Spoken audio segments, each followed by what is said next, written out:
You've been lied to about who you are. They told you that if you feel stuck, confused, or overwhelmed, it means something is wrong with you. That if you're still healing, still searching, still struggling, then you must be broken. But if that were true, why do so many people who claim to be fixed still feel empty? Why does improvement sometimes feel like pressure instead of peace? Why does trying to become better often make you feel further from yourself? The truth is simple. You are not broken. You are becoming. Buddhist wisdom has whispered this truth for centuries, not through force or perfection, but through awareness, acceptance, and compassion. The Buddha never taught that you must repair yourself. He taught that understanding yourself is the transformation. These teachings are not about escaping who you are. They are about staying present with what is unfolding, about learning to sit with discomfort without turning it into self-judgment, about seeing change as something natural, not something you must earn. As you listen, your inner resistance will begin to soften. The voice that says you should be further along will grow quieter.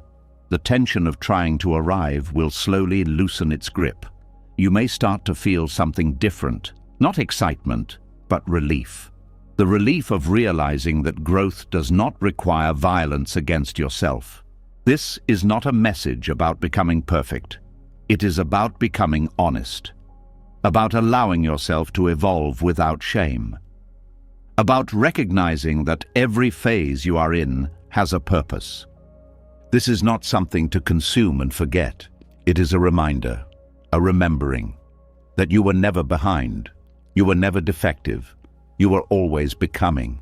If you are ready to see yourself with softer eyes and walk the path of personal transformation without self-rejection, let's begin. Before we go deeper, something needs to be acknowledged. If you stayed with the introduction and felt a quiet recognition rather than excitement, that matters. That feeling is not inspiration, it is resonance. It means something inside you already knows what is coming next. And now, instead of moving forward with confidence, this is usually where discomfort shows up. The mind tightens, the body resists. Old questions return. This is not a mistake, this is the doorway. Discomfort is often the first thing we try to remove when we begin any inner path. We look for calm, clarity, peace, relief. But before any of those appear, something else comes first.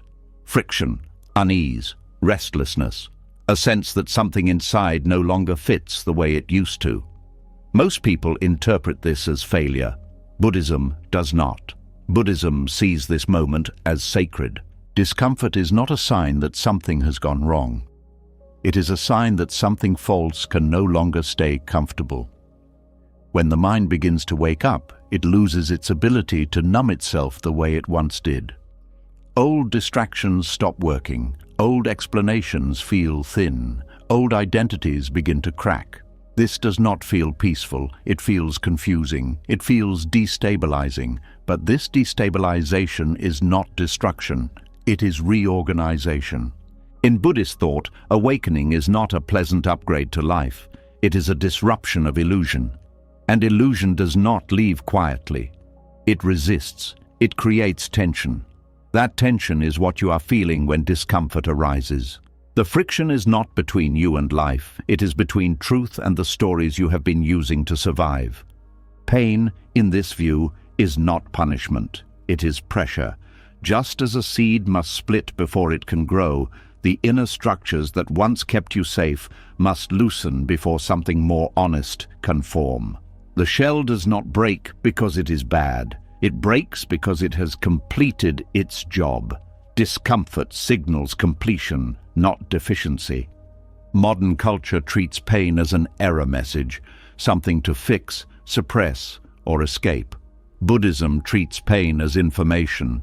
Not all pain, but especially the pain that appears when you stop running, the ache that comes when you sit still, the heaviness that surfaces when you stop distracting yourself. This pain is not asking you to disappear. It is asking you to listen. Inner friction arises when the way you live no longer matches the way you see. You may notice that certain conversations exhaust you more than before. Certain habits feel empty. Certain goals no longer motivate you. This creates discomfort because the mind wants continuity. It wants to keep moving forward without changing direction.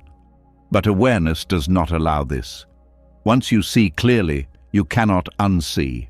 And what you can no longer unsee begins to press against you from the inside. This pressure is evolutionary, not in the biological sense, but in the psychological and spiritual sense. You are being shaped by what no longer works. Buddhism does not promise comfort, it promises clarity, and clarity often feels uncomfortable before it feels freeing. There is a teaching in Buddhism that suffering arises from resistance. But this does not mean that discomfort itself is suffering. The suffering comes from arguing with what is already happening inside you. When sadness appears and you tell yourself you should not feel sad, suffering is created. When confusion appears and you demand certainty, suffering multiplies. Discomfort itself is neutral. It becomes suffering only when it is interpreted as failure. This is why so many people feel broken when they begin to wake up. They assume that growth should feel better immediately. They expect peace without disruption. But peace is not the absence of disturbance. It is the absence of resistance to disturbance. And that capacity is built through contact with discomfort, not avoidance of it. In Buddhist practice, sitting meditation often brings discomfort to the surface. Not because meditation causes pain, but because it removes the noise that was covering it. When the body aches, when the mind wanders, when impatience arises, the instruction is not to escape. It is to observe, to stay, to soften around the sensation instead of tightening against it. This trains a radical skill, the ability to remain present with what is unpleasant without turning it into a problem. This skill changes everything. When you no longer treat discomfort as an emergency, it stops controlling you. It still exists, but it no longer defines you. You begin to see that discomfort is temporary, shifting, alive. It comes, it changes, it passes. What remains is awareness itself, stable, open, not threatened. Discomfort also exposes attachment.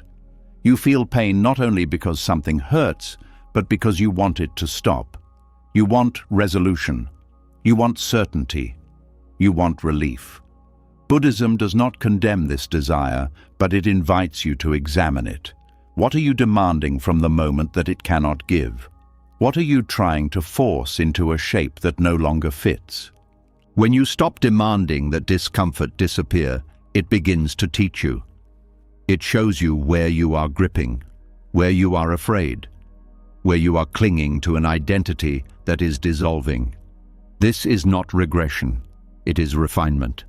There is a quiet violence in the way people talk about healing, as if pain means something is wrong, as if struggle is a defect. This mindset creates a second layer of suffering, the pain of pain plus the shame of having it. Buddhism removes this second layer. Pain is not proof that you are failing. It is proof that you are alive and responsive. Inner friction is the meeting point between who you have been and who you can no longer avoid becoming. That meeting is awkward. It is unstable. It feels like standing between two worlds. The old one is familiar, but hollow. The new one is real, but unclear. Most people retreat at this point. They go back to what numbs them. Buddhism encourages you to stay. Staying does not mean forcing insight. It means allowing experience to unfold without judgment. When discomfort is allowed to exist without resistance, it often transforms on its own, not into pleasure, but into understanding. You see why it arose. You see what it is connected to. You see that it is not personal. It is conditional. This understanding brings compassion. Not the sentimental kind, but the grounded kind. You stop treating yourself as a project that failed. You start treating yourself as a process that is honest. Compassion grows not because pain disappears, but because you stop abandoning yourself when pain appears. Discomfort also slows you down. It interrupts momentum. It forces you to question direction. This is essential. Growth that never pauses becomes mechanical. Discomfort creates space. In that space, choice becomes possible. You can see what you have been doing automatically. You can decide whether it still serves you. Buddhism frames this as awakening not to bliss, but to reality. Reality includes uncertainty. It includes loss. It includes change. When you resist these, discomfort intensifies. When you allow them, discomfort becomes bearable, even meaningful. There is also a humility that discomfort brings. It strips away the fantasy of control. It shows you that growth is not something you dominate. It is something you cooperate with. This humility is not weakness. It is alignment. You stop trying to outrun your own unfolding. Over time, the relationship with discomfort changes. It no longer feels like an enemy. It feels like a signal, a messenger, not one that speaks clearly at first, but one that becomes easier to understand the more you listen. You learn to ask different questions, not, how do I get rid of this, but what is being asked of me right now? Sometimes the answer is rest. Sometimes it is honesty. Sometimes it is letting go. Sometimes it is staying longer than you want to. Discomfort does not give the same lesson twice in the same way. It evolves as you do. This is why Buddhism does not rush awakening. It respects timing. It respects integration. A sudden insight without the capacity to hold it can destabilize a person. Discomfort builds that capacity. It strengthens the nervous system's ability to remain open under pressure. It teaches patience not as endurance, but as presence. Eventually, you may notice something unexpected. The discomfort that once felt overwhelming now feels workable, not gone, but navigable. You trust yourself more, not because life is easier, but because you know you can stay with it. This trust is not confidence. It is intimacy with experience. You are no longer at war with what arises. You meet it, and in meeting it, you continue becoming. This is the sacred function of discomfort, not to punish you, not to prove you are broken, but to apply just enough pressure to reveal what is real. And what is real does not need fixing, it needs space. As this understanding settles, something subtle shifts. You stop measuring growth by how good you feel. You start recognizing growth by how honestly you can remain. Discomfort no longer signals failure, it signals movement. And from this movement, something else begins to emerge, not answers, but depth, not certainty, but steadiness. The path does not smooth out, but you no longer need it to. This is how awakening begins. Not with light, but with friction. Not with relief, but with truth. And truth, once allowed, carries you forward whether you are ready or not. You are not broken. You are becoming. As discomfort loosens its grip and stops being something you fight against, a quiet pause appears. Not relief, not answers, just space. And for many people, this is the most unsettling phase of all. The struggle has softened, but clarity has not yet arrived. The old way no longer fits, and the new way has not taken shape. This is where most people panic.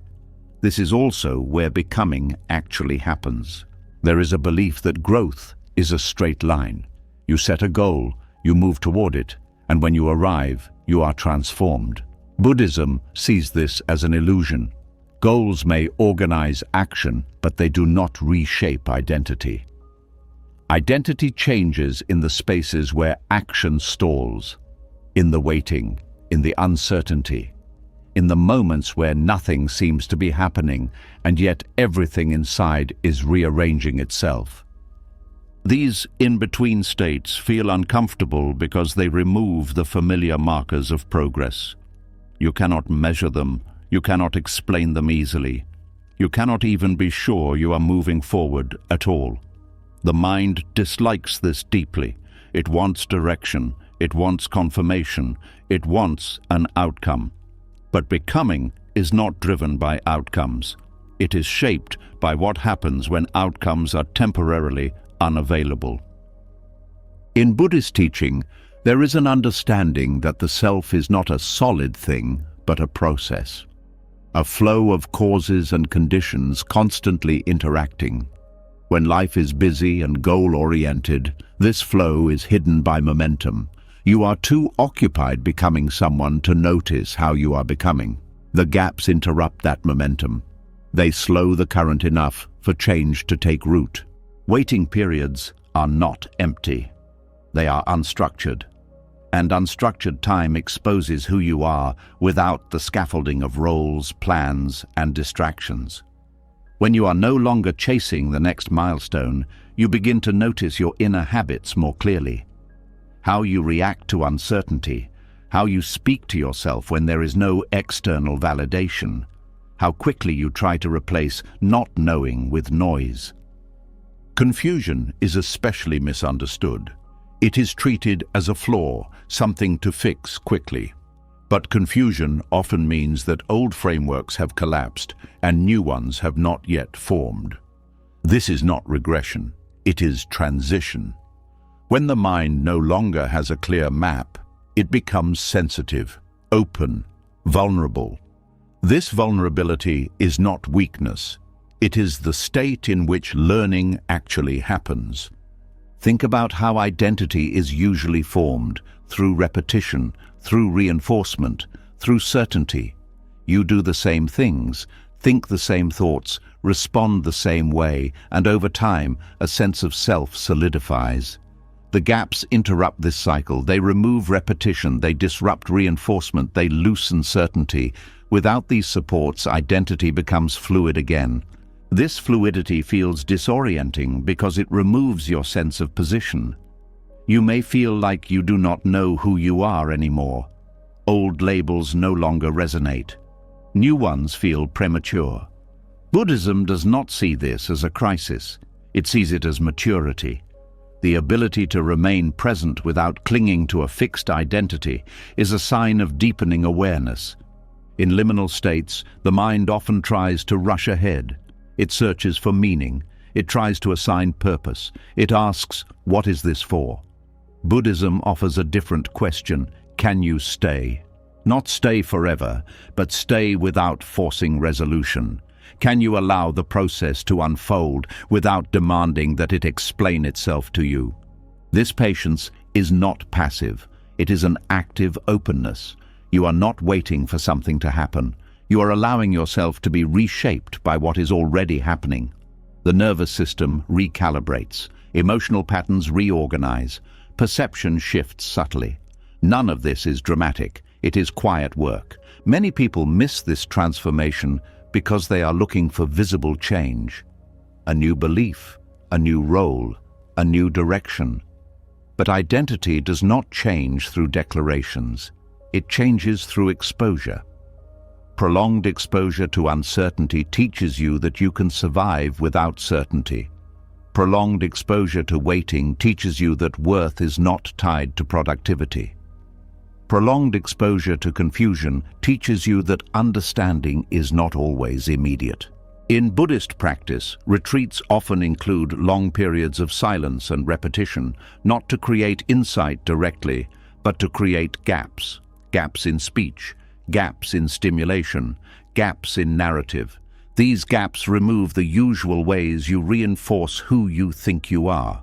Without those reinforcements, identity softens. Something more responsive can emerge. The ego resists this process because it thrives on definition. It wants to know where it stands. It wants to be someone. In the gaps, it loses its footing. This can feel like loss. You may grieve the version of yourself that knew what it was doing, that had answers, that felt purposeful. Buddhism allows this grief. It does not rush you past it. Grief is part of becoming. When an old identity dissolves, even if it was limiting, it still represented safety. Letting it go creates a sense of exposure. The mind may try to rebuild quickly, to fill the space with a new story. But if you allow the space to remain open a little longer, something different happens. You stop being defined by the story at all. This does not mean you become passive or directionless. it means direction arises more organically. Instead of forcing a future, you begin to respond to the present with greater sensitivity. Choices feel less driven by fear and more by alignment. This alignment cannot be planned. It emerges from having spent enough time not knowing. Waiting also reveals attachment to outcomes. When you cannot move forward, you see how much of your self-worth was tied to progress.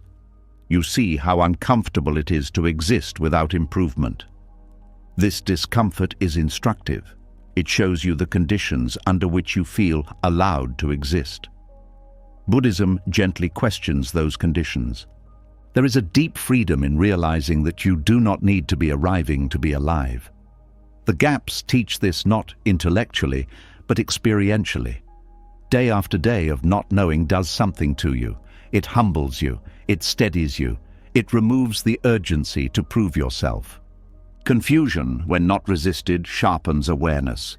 You listen more closely, you observe more carefully, you stop assuming. This openness allows new perspectives to enter without being filtered through old expectations. Insight arrives quietly, often long after the confusion itself has passed. This is why becoming cannot be rushed.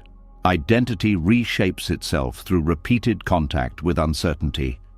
Each time you remain present without collapsing into panic or distraction, something inside strengthens. You develop trust. Not in outcomes, but in your capacity to meet experience as it unfolds.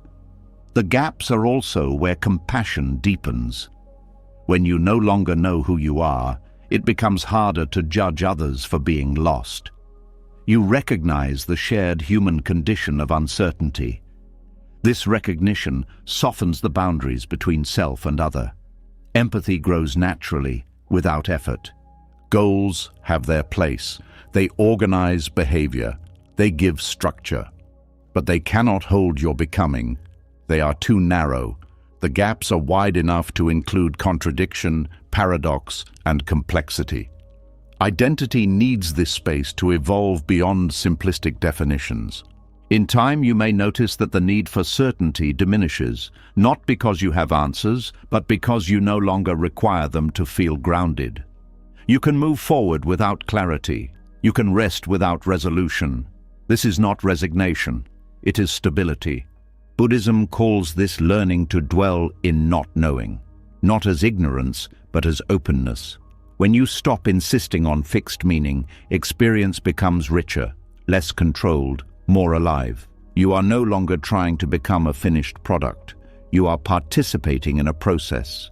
The gaps teach you how to listen to life instead of commanding it. They teach you timing. They teach you restraint. They teach you humility. These qualities cannot be acquired through achievement. They emerge through waiting. Eventually, something shifts again. Not suddenly, not dramatically.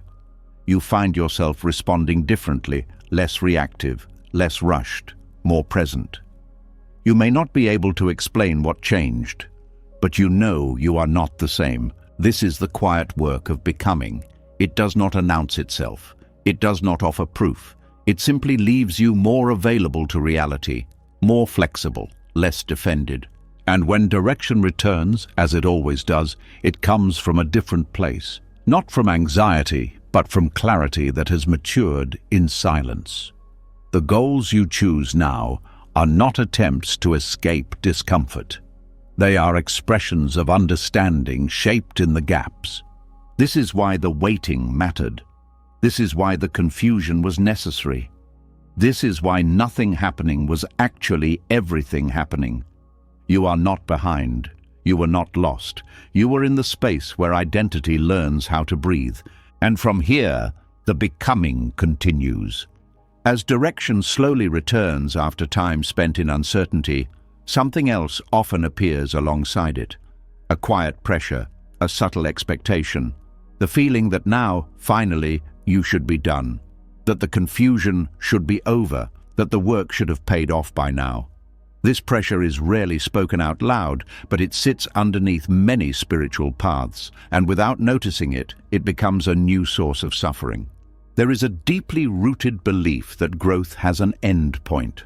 A final version of you that is healed, stable, wise, and no longer troubled by old patterns. This belief feels motivating at first. It gives shape to effort, but over time it turns against you, because every time discomfort returns, every time doubt reappears, the mind whispers the same message. You should be past this by now. This is the illusion of the finished self, the idea that there is a version of you who will one day arrive and remain unchanged. Buddhism challenges this belief at its core, not by saying healing is impossible, but by showing that completion itself is a misunderstanding of how life works. Impermanence is one of the central teachings of Buddhism, not as a concept to memorize, but as a reality to observe. Everything that arises changes. Sensations change, emotions change, thoughts change, even insight changes. There is nothing in experience that stays fixed, and yet the mind keeps looking for something permanent to become. When you believe you should already be healed, you turn impermanence into a problem. You measure yourself against an imagined finish line. You judge each return of pain as evidence that you failed. This judgment creates suffering that is separate from the original difficulty. The pain may be natural. The judgment is optional. The idea of being finished often hides behind words like growth, progress, and self-mastery. These words are not wrong, but they are easily misunderstood. Growth does not mean elimination of struggle. Progress does not mean immunity from pain. Mastery does not mean control over life. When these words are interpreted as finality, they become weapons turned inward. In Buddhism, awakening is not described as becoming flawless. It is described as seeing clearly. And clear seeing reveals that the self is not a static object moving toward completion. It is a dynamic process responding to changing conditions. Expecting it to be finished is like expecting a river to stop flowing. Self-judgment arises when reality does not match expectation. If you expect healing to be linear, any setback feels like failure. If you expect wisdom to be permanent, confusion feels like regression. But these expectations are not based on how life actually unfolds. They are based on an idealized image of selfhood. The finished self is comforting because it promises rest. It promises an end to effort, an end to vulnerability, an end to uncertainty. But this promise is false, and chasing it creates a constant tension between who you are and who you think you should be. This tension is subtle but exhausting. You may notice it in the way you speak to yourself, the impatience, the disappointment, the quiet comparison to others who seem further along. This is not motivation. It is self-rejection disguised as aspiration. Buddhism does not ask you to lower your standards. It asks you to change the way you relate to becoming. Instead of aiming for a finished identity, it invites you to rest in ongoing responsiveness, to meet each moment as it is, without measuring it against an imagined end state. Impermanence dissolves self-judgment by revealing that there is no fixed self to perfect. What you call you is a collection of habits, perceptions, memories, and reactions arising in this moment. When conditions change, these change. When circumstances shift, so do you. Expecting continuity in a world defined by change is the root of frustration. This does not mean nothing matters. It means nothing stays solved forever. Even insight must be renewed. Even clarity must be practiced. Not because you are deficient, but because life keeps moving. Many people mistake the return of old patterns as proof that healing failed. Buddhism sees this differently. Patterns return because conditions return, stress returns, loss returns, uncertainty returns. And with them, familiar responses may arise. The difference is not whether they arise, but how you meet them. When you stop expecting to be finished, you stop being surprised by difficulty. You meet it with curiosity instead of shame. You ask what is present now, not why it should not be present. The belief in a finished self also creates separation. You begin to divide yourself into acceptable and unacceptable parts. The healed part is welcomed. The struggling part is pushed away. This division fragments the self and creates inner conflict. Buddhism emphasizes integration. Nothing is excluded. Everything is included in awareness. This inclusion is not indulgence, it is honesty. When you allow all states to arise without labeling them as regression, you create a stable ground for genuine change. Change that is not driven by fear of being unfinished, but by understanding of what is happening. There is a quiet grief that often accompanies the release of the finished self. You may realize that the moment you were waiting for will never arrive in the way you imagined. There will not be a final state where effort ends and peace remains forever. This realization can feel disappointing, but it is also liberating. Without the pressure to arrive, you are free to engage with life as it is. You stop postponing acceptance. You stop withholding compassion until you are better. You allow yourself to be human now, not later. Impermanence also dissolves comparison. When you understand that everyone is in flux, the idea of being ahead or behind loses meaning. There is no universal timeline, no shared endpoint. Each person responds to conditions differently. Measuring yourself against others becomes unnecessary. Self-judgment often comes from treating inner states as personal achievements or failures. Buddhism reframes them as conditions. When certain causes are present, certain effects arise. This is not a moral evaluation. It is a description of reality. When sadness arises, it is not because you are unhealed. It is because conditions support sadness. When clarity arises, it is not because you have arrived. It is because conditions support clarity. Both are temporary, both are valid. This understanding softens the harsh inner voice that demands consistency. You no longer expect yourself to maintain a particular state. You allow fluctuation. You allow rhythm. You begin to trust that change does not erase progress. It expresses it. The finished self is also tied to control. If you believe there is a final version of you, you may believe it can be maintained through effort. This creates anxiety. You become vigilant, afraid of slipping back, afraid of losing ground. Buddhism offers a different stability.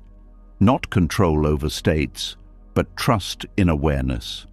Awareness does not need to be finished. It simply needs to be present. When you rest in awareness, changing states do not threaten you. They pass through. You remain. Letting go of the finished self does not mean abandoning growth. It means releasing the fantasy that growth leads to permanence. Growth leads to flexibility, to responsiveness, to a deeper capacity to meet life without rigid expectations. This shift changes how you relate to healing practices. They become supports, not requirements, tools, not obligations. You engage with them because they help, not because you must fix yourself. Over time, the question changes. Not, why am I not healed yet, but what is being asked of me now? This question is grounded. It does not assume failure, it assumes presence.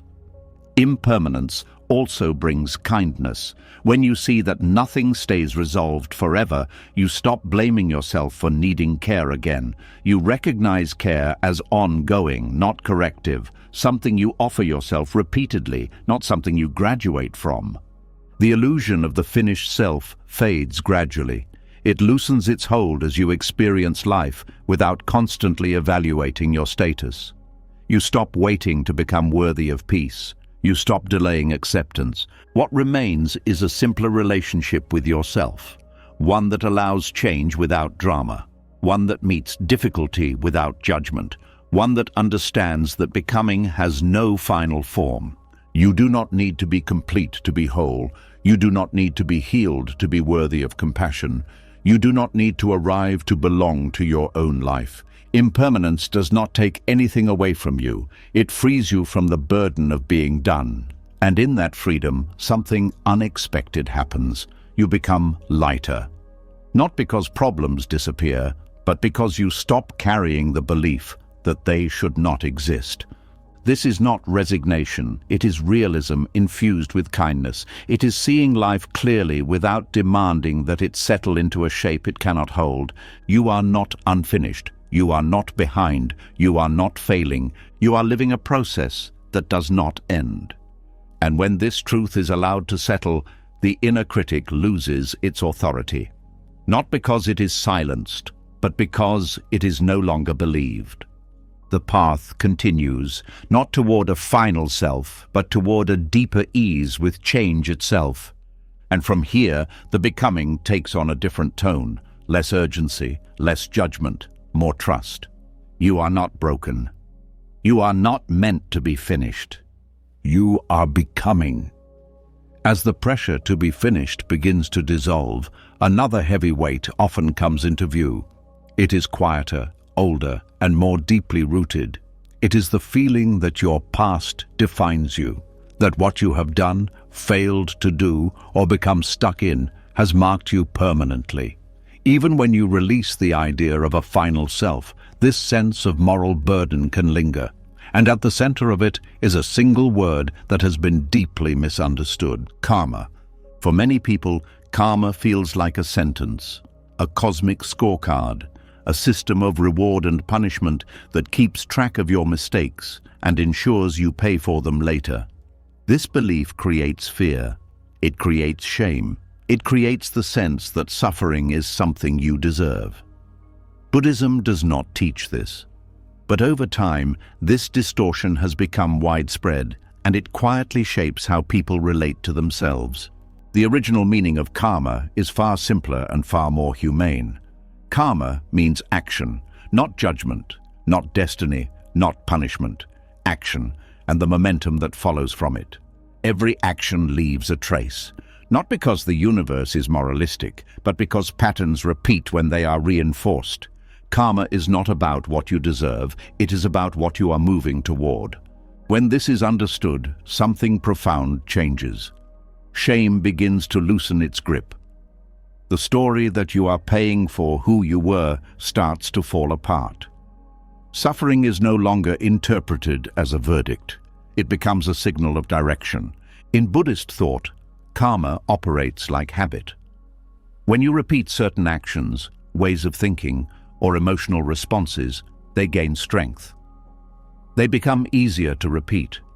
This creates a sense of inevitability, but it is not fate, it is momentum. And momentum can change. Shame arises when karma is misunderstood as moral debt. You believe that because you made mistakes, you are now stained, that life is responding to you with judgment. This belief traps you in a fixed identity.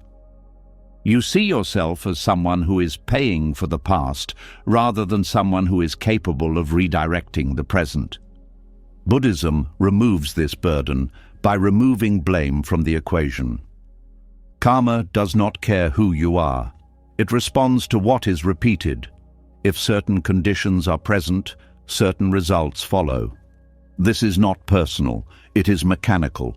This understanding is deeply relieving. It means that suffering is not a punishment inflicted on you. It is the natural result of conditions that can be seen, understood, and gradually changed. Nothing is held against you. Nothing is recorded as debt. When you feel stuck in old patterns, it is not because you are being punished. It is because momentum takes time to slow down. A river does not stop flowing the moment you decide to change direction. But with consistent redirection, its course can shift. This view transforms responsibility. Responsibility no longer means carrying guilt. It means recognizing influence. You are not blamed for the past, but you are empowered in the present. What you do now matters not because it erases the past, but because it shapes what comes next. Karma also explains why insight alone does not immediately change behavior. You may understand something deeply and still find yourself repeating old habits. This is not hypocrisy, it is momentum. Understanding introduces a new force into the system, but it must be applied repeatedly to counteract what has been reinforced over time. When karma is seen as momentum, patience becomes essential. You stop expecting instant transformation. You stop shaming yourself for slow progress. You understand that change is cumulative, not dramatic. This perspective also dissolves the idea of being doomed by early life experiences. Trauma, conditioning, and environment create strong karmic patterns. They influence how you perceive, react, and cope. Buddhism does not deny this. It acknowledges it fully, but it also insists that these patterns are not permanent identities. They are conditioned responses, and what is conditioned can be reconditioned. Shame thrives on the belief that you are your past actions. Karma, rightly understood, shows that you are shaped by actions, but not defined by them. You are the field in which actions arise, not the actions themselves. This distinction matters. When you identify with past mistakes, you freeze them into identity. When you see them as momentum, you can work with them. You stop asking, "What is wrong with me?" and start asking, "What has been reinforced?" This shift removes moral drama from growth. You are no longer trying to become a better person in an abstract sense. You are adjusting patterns. You are changing direction. This is practical, grounded, humane. Karma also operates internally. Thoughts create momentum. Emotional reactions create momentum. The way you speak to yourself creates momentum. If you repeatedly respond to difficulty with self-attack, that response strengthens. It becomes automatic. This is karmic momentum. Not because you deserve to suffer, but because repetition shapes response. When you understand this, self-compassion becomes strategic, not sentimental. Treating yourself with kindness is not a reward for being good. It is a way of interrupting harmful momentum. It introduces a new pattern into the system. This is why Buddhism emphasizes mindfulness, not as a moral practice, but as a way of seeing momentum in real time. When you notice a reaction as it arises, you create a pause. In that pause, momentum weakens. Choice becomes possible. The pause does not erase the pattern, it slows it. Over time, these pauses accumulate. A different direction begins to form. This is karma in motion. Seeing karma this way also changes how you relate to others. Instead of judging people as good or bad, you begin to see patterns and conditions. You recognize that harmful behavior often comes from entrenched momentum, not inherent flaw. This does not excuse harm, but it removes dehumanization. Compassion grows naturally from this understanding, not because you deny responsibility, but because you see how difficult it is to change direction once momentum is strong. You recognize effort where before you saw failure. This understanding also frees you from spiritual guilt. Many people believe they are failing spiritually because old tendencies persist. They assume practice should purify them completely. Karma as momentum explains why this expectation is unrealistic. Practice introduces new forces, but it does not erase conditioning overnight. Progress becomes less about purity and more about trajectory. Are you moving even slowly toward less suffering? Are reactions softening? Is awareness increasing? These questions replace moral judgment. There is also relief in realizing that not all suffering is personal karma. Buddhism acknowledges collective and situational conditions, social structures, economic realities, health, loss. Not everything that happens to you is the result of your past actions. This understanding prevents self-blame from expanding beyond reason. Shame thrives in vagueness. Karma, clarified, becomes specific. It points to particular patterns, not global condemnation. You can work with specific patterns. You cannot work with the belief that you are fundamentally flawed. This clarity brings dignity back to the path. You are no longer crawling toward redemption. You are learning how to steer. Karma as momentum also explains why small actions matter. A single moment of awareness may not change everything, but it contributes. A single choice toward kindness may feel insignificant, but it alters direction. Over time, these small shifts accumulate into real change. This accumulation is quiet. It does not announce itself. You may not feel different day to day, but one day you respond differently without effort. That is karma changing course. Understanding karma this way also softens regret. Regret becomes information, not self-punishment. You see where momentum was created and where it can be redirected. You learn without condemning yourself. The past does not vanish, but it loses its power to define you. It becomes part of the landscape, not the destination. This reinterpretation of karma also restores trust in yourself. You stop fearing that one mistake will doom you. You understand that no single action defines direction, patterns do, and patterns can be changed. Freedom from shame does not mean freedom from responsibility. It means responsibility without cruelty. You take ownership of your influence without turning it into identity. This is deeply healing. Many people carry invisible shame for years, believing their suffering is deserved. Karma as momentum dismantles this belief gently but thoroughly. Nothing is being held against you. There is no cosmic ledger. There is only movement, and movement can change. When this understanding settles, the inner landscape becomes lighter. You stop carrying the weight of moral debt. You stop interpreting pain as judgment. You engage with life more openly, more honestly. The path forward becomes clearer, not because it is easy, but because it is no longer blocked by shame. You are not paying for who you were, you are shaping who you are becoming. And from this place, something else becomes possible. Not just change, but compassion for the parts of you that learned to survive the only way they knew how.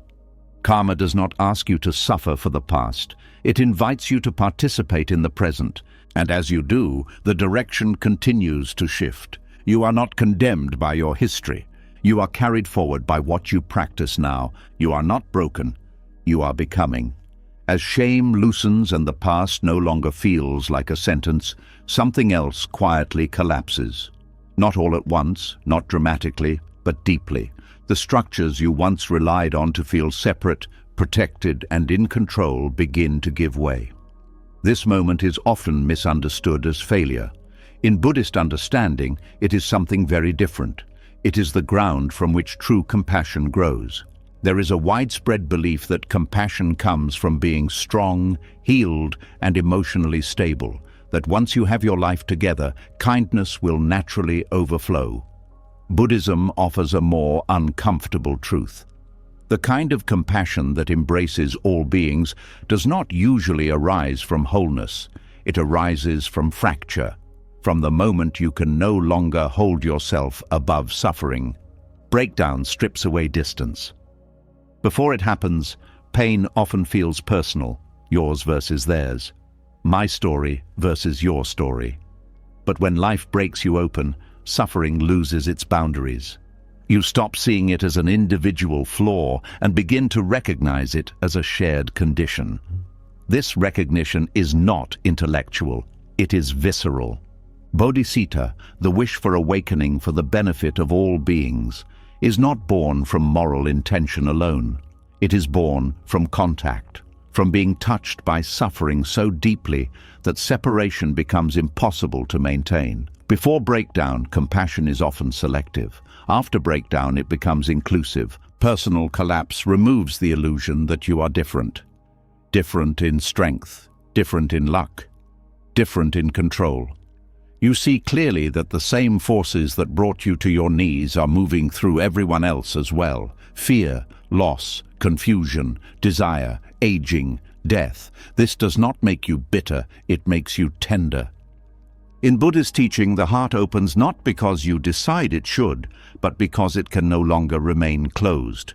Defenses exhaust themselves, strategies fail, control slips, and in that vulnerability, something unexpected enters, a quiet solidarity with life as it is. Before breakdown, compassion often carries conditions. You feel for those who deserve it, those who try hard enough, those who behave well. After breakdown, these conditions fall away. You no longer ask whether suffering is justified. You recognize it instantly. You respond without calculation. This is why many spiritual traditions speak of humility as the doorway to wisdom. Not humility as self-deprecation, but humility as accurate perception. You no longer overestimate your separateness. You no longer underestimate your shared fragility. Breakdown also dissolves judgment. When your own life falls apart, simplistic explanations stop working. You can no longer tell yourself that suffering happens only to those who make poor choices. You see how complex causation really is, how many forces shape a single moment. This understanding softens your view of others. Compassion deepens because you stop expecting people to be other than they are. You recognize how much effort it takes just to function. You recognize how little room there often is for grace. This recognition changes how you move through the world. Bodhisattva is not pity. It is not feeling sorry for others from a position of safety. It is the resolve to stay present with suffering without turning away. This resolve is forged in breakdown. You learn that turning away does not actually protect you. It isolates you. When your own defenses fail, you learn what it means to need support, to be seen, to be met without judgment. This experience rewires empathy. You no longer offer advice first. You offer presence. You know how much that matters. Breakdown also reveals the limits of self-centered awakening. You may have sought peace for yourself, clarity for yourself, relief for yourself. But when collapse arrives, you see that isolation cannot be healed in isolation. You realize that freedom is relational. It arises in connection, not escape. This realization marks a turning point. The path shifts from self-improvement to shared liberation. Not because you become selfless, but because the self you were trying to protect no longer feels solid. Buddhism does not romanticize suffering. Breakdown is painful, disorienting, often frightening. But it acknowledges its transformative potential. When the heart is broken open, it becomes more permeable, more responsive, less defended. This permeability allows compassion to move through you rather than being something you perform. You are no longer trying to be kind. You simply feel the impact of suffering more directly. Response arises naturally. There is also grief in this process. You may grieve the loss of innocence, the belief that life could be controlled, the belief that goodness guarantees safety. This grief is part of compassion. It is the mourning of illusions that kept you separate. As these illusions fall away, you begin to see suffering not as interruption, but as a common ground. Something that connects rather than isolates. This does not make pain desirable. It makes it intelligible. Bodhisattva also carries courage. After breakdown, you know how much suffering hurts. And yet, instead of closing down, you choose to stay engaged. You choose to care anyway. This choice is not heroic. It is honest. You know that turning away will not spare you, so you turn toward. This turning toward does not require fixing others. It requires witnessing, accompanying, allowing. You stop trying to rescue and start trying to understand. This shift prevents burnout. It grounds compassion in realism. Breakdown teaches you limits. You learn that you cannot carry everything. You cannot save everyone. This knowledge refines compassion. It becomes sustainable. It respects boundaries without withdrawing care. Bodhisattva is often misunderstood as constant self-sacrifice. In reality, it arises from clarity about interdependence. You care for others because you are part of the same fabric, not because you erase yourself. When breakdown strips away false independence, interdependence becomes obvious. You see how much you rely on others, how much others rely on you. Compassion becomes less about choice and more about alignment with reality. This alignment also changes how you treat yourself. Self-compassion deepens because you recognize yourself as one being among many, subject to the same forces. You stop demanding perfection. You stop withholding kindness until improvement. The compassion that arises after breakdown is quieter than idealized kindness. It does not announce itself. It shows up in patience, in listening, in restraint, in the willingness to stay present when things are uncomfortable. It also shows up in forgiveness, not because harm is minimized, but because understanding has deepened. You see how pain travels, how it passes from one person to another. Forgiveness becomes a way of interrupting that transmission. This does not mean you accept harm. It means you respond without hatred. You protect without dehumanizing. This balance is difficult. It is learned through lived experience, not theory. Bodhisattva also changes your relationship to spiritual practice. Practice is no longer about personal serenity alone. It becomes an offering, a way of cultivating clarity and stability so you can be more available to others. This availability does not require constant engagement. It requires readiness. The readiness to respond with care when contact occurs. The readiness to remain human in the presence of pain. Breakdown often reveals the limits of self-focus. When your own suffering becomes overwhelming, the idea of endless self-analysis loses appeal. You realize that healing also happens through contribution, through connection, through shared meaning. This does not mean bypassing your pain. It means recognizing that your pain connects you to others rather than separating you. This connection is the seed of bodhisattva. Over time, compassion becomes less emotional and more embodied. You do not feel overwhelmed by every story. You feel grounded, present, able to remain without collapsing or distancing. This balance comes from having collapsed before. You know what it is like to fall apart. You know what it takes to reassemble slowly. This knowledge informs your care. Bodhisattva is not a peak state. It is a direction, a commitment to orient your life toward reducing suffering, starting with how you meet what is in front of you. This orientation often arises quietly. One day you notice you are less interested in proving yourself, less interested in winning arguments, more interested in understanding.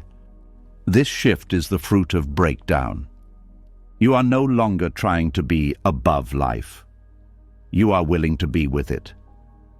This willingness changes everything. It changes how you speak, how you listen, how you judge, how you forgive, how you act. Compassion born from collapse is not naive. It knows darkness. It knows limits. It knows failure. And because of that, it is steady. This steadiness is the heart of bodhisattva, not a feeling, but a resolve. The resolve to stay engaged with suffering without turning it into an enemy. You did not arrive here because you were virtuous. You arrived because you were broken open by life. And in that opening, something larger than your personal story began to move. You stopped asking only how to be free. You began to ask how freedom might include everyone. This is not the end of the path. It is a widening of it. The becoming continues, but it no longer revolves around you alone. And from this widening, a different kind of strength emerges. Quiet, durable, compassionate, born not from success, but from having nothing left to protect. You are not broken. You were broken open, and through that opening, the heart learned how to care. As compassion widens and the heart opens beyond the boundaries of the personal story, a new tension quietly enters. It does not announce itself as cruelty. It disguises itself as discipline, growth, and responsibility. It sounds reasonable, even noble, and yet beneath it, something tightens again. The urge to improve turns into the urge to erase. This is where another misunderstanding takes root. There is a moment on the path when you sincerely want to live with less harm, more clarity, more care. This intention is genuine, but slowly, almost invisibly, it can shift into something harsher. The feeling that who you are right now is not enough, that the present version of you is a problem that must be corrected. Buddhism treats this shift with great care, because it recognizes how easily self-improvement turns into self-rejection. The hidden violence of self-improvement lies in its starting point, not in the actions themselves, but in the belief beneath them. When growth begins from curiosity and care, it nourishes life. When it begins from dissatisfaction with your existence, it becomes an attack disguised as progress. Violence here does not mean aggression in the obvious sense. It means refusal. The refusal to allow yourself to exist as you are. The refusal to offer dignity to your current state. The belief that you must become something else before you are allowed kindness, rest, or belonging. This belief is deeply normalized. You are taught from an early age that value is conditional, that you must earn worth through achievement, improvement, or correction. Spiritual paths are not immune to this conditioning. They often absorb it and reframe it with gentler language, but the structure remains the same. When you approach practice as a way to fix yourself, every moment becomes a test. Every emotion becomes evidence. If anger appears, you have failed. If fear arises, you are not advanced enough. If sadness lingers, something must be wrong. This creates a constant undercurrent of self-surveillance. Buddhism does not ask you to eliminate parts of yourself, it asks you to understand them. Understanding cannot happen in an atmosphere of hostility. When you are at war with your own experience, awareness narrows. You see only what you want to remove, not what is actually present. Self-improvement often carries a subtle timeline, an unspoken expectation that by now you should be calmer, wiser, more compassionate. When this expectation is not met, frustration arises. You try harder, you push more. The path becomes strained. This strain is a signal, not that you are failing, but that your relationship to growth has become distorted. You are no longer listening, you are forcing. Forcing creates resistance. Parts of you begin to hide. Emotions go underground. Behavior becomes performative. You may appear composed while something inside is tightening. This is not peace, it is control. The Buddha's teaching begins with an honest acknowledgement of suffering, not as something to fix immediately, but as something to be known. Knowing suffering requires allowing it to exist. The moment you try to remove it prematurely, you miss its message. Self-improvement culture often treats discomfort as an obstacle. Buddhism treats it as a teacher. When you try to improve yourself out of discomfort, you silence that teacher. You skip the lesson in favor of a solution. This is where violence enters. Not because effort is wrong, but because listening has been replaced by correction. You are no longer asking what this moment needs. You are telling it what it should be. There is also exhaustion in this approach. Constant self-monitoring drains energy. You are never fully at rest because rest feels undeserved. You are always preparing for the next version of yourself. The present becomes a waiting room you rush through. Buddhism invites a radical shift. Growth begins with acceptance, not as approval of harm, but as recognition of reality. You cannot transform what you refuse to acknowledge. You cannot soften what you are attacking. Acceptance does not mean staying the same. It means starting from where you are without hostility. From this ground, change becomes possible without violence. The difference between violent and non-violent growth is subtle but profound. Violent growth says, I must change to be worthy. Non-violent growth says, I change because I am alive. One rejects the present, the other includes it. Self-improvement often uses comparison as fuel.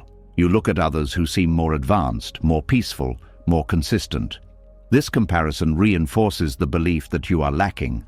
Buddhism encourages you to look inward instead, not to judge, but to understand conditions. When you understand conditions, blame dissolves. You see why certain habits formed. You see how responses developed. This understanding generates patience. Patience allows change to unfold at a pace the nervous system can tolerate. Violence arises when the nervous system is pushed beyond its capacity. You may force yourself to meditate longer than feels safe. You may suppress emotions to appear equanimous. You may shame yourself for needing rest. These actions may look disciplined, but they disconnect you from your body. Buddhist practice is not meant to override the body, it is meant to include it. The body is where experience happens. Ignoring it creates fragmentation. Another form of hidden violence is spiritual bypassing, using ideas of transcendence to avoid ordinary pain, telling yourself you should be above grief, beyond anger, untouched by fear. This bypassing invalidates lived experience. It sends the message that being human is a problem.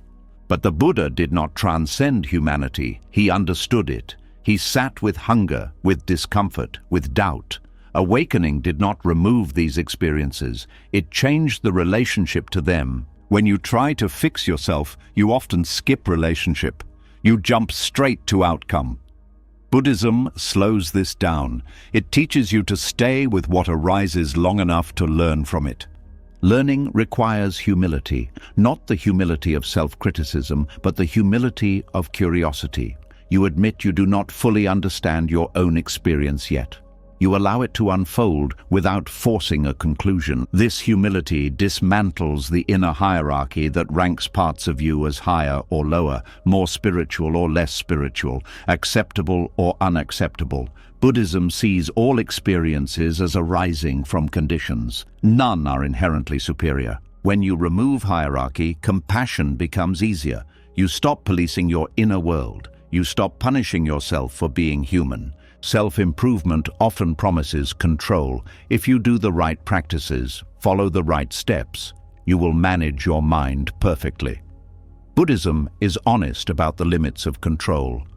Thoughts arise, emotions shift, life interrupts. Practice is not about domination, it is about relationship.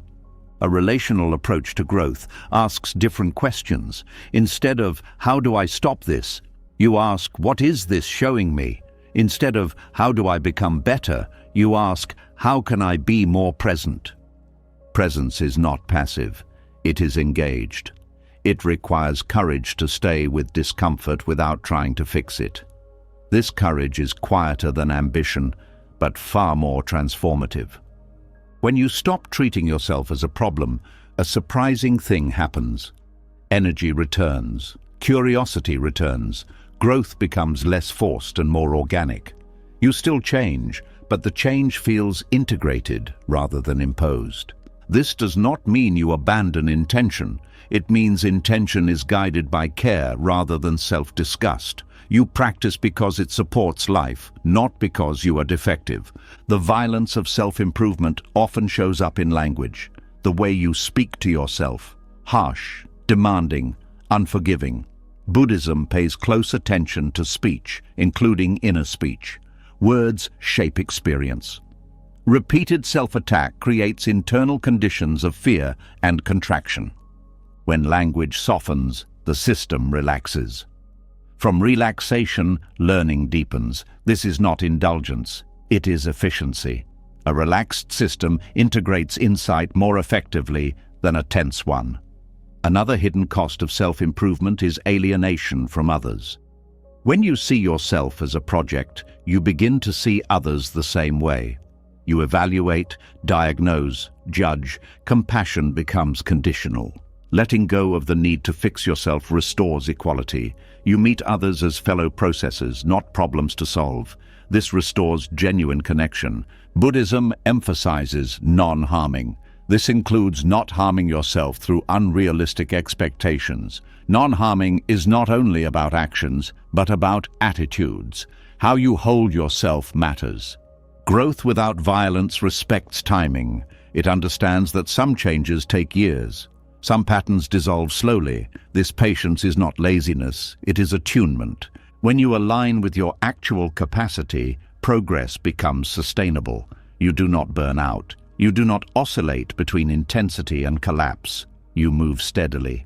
The paradox is that when you stop trying to fix yourself, you often change more deeply, because resistance drops, because awareness increases, because compassion replaces pressure.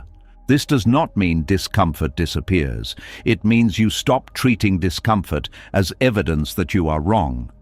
You allow it to inform rather than condemn. The hidden violence of self-improvement dissolves when you recognize that your humanity is not an obstacle to awakening. It is the ground of it. You do not need to become someone else to be free. You need to meet who you are without hostility. This meeting is the beginning of true transformation. From here, the path continues with less force and more trust, less striving and more listening. You are not a problem to be solved. You are a life unfolding, and when growth arises from care rather than rejection, it no longer wounds on the way forward. You are not broken, you are becoming. As the urge to fix yourself softens, something else becomes impossible to ignore. The patterns that keep returning, the emotions you thought you had outgrown, the same reactions resurfacing at different moments, wearing new faces but carrying familiar weight. Without the pressure to eliminate them, a new question quietly arises. What if they are not here to defeat you, but to teach you? Recurring emotions are often treated as enemies on the inner path.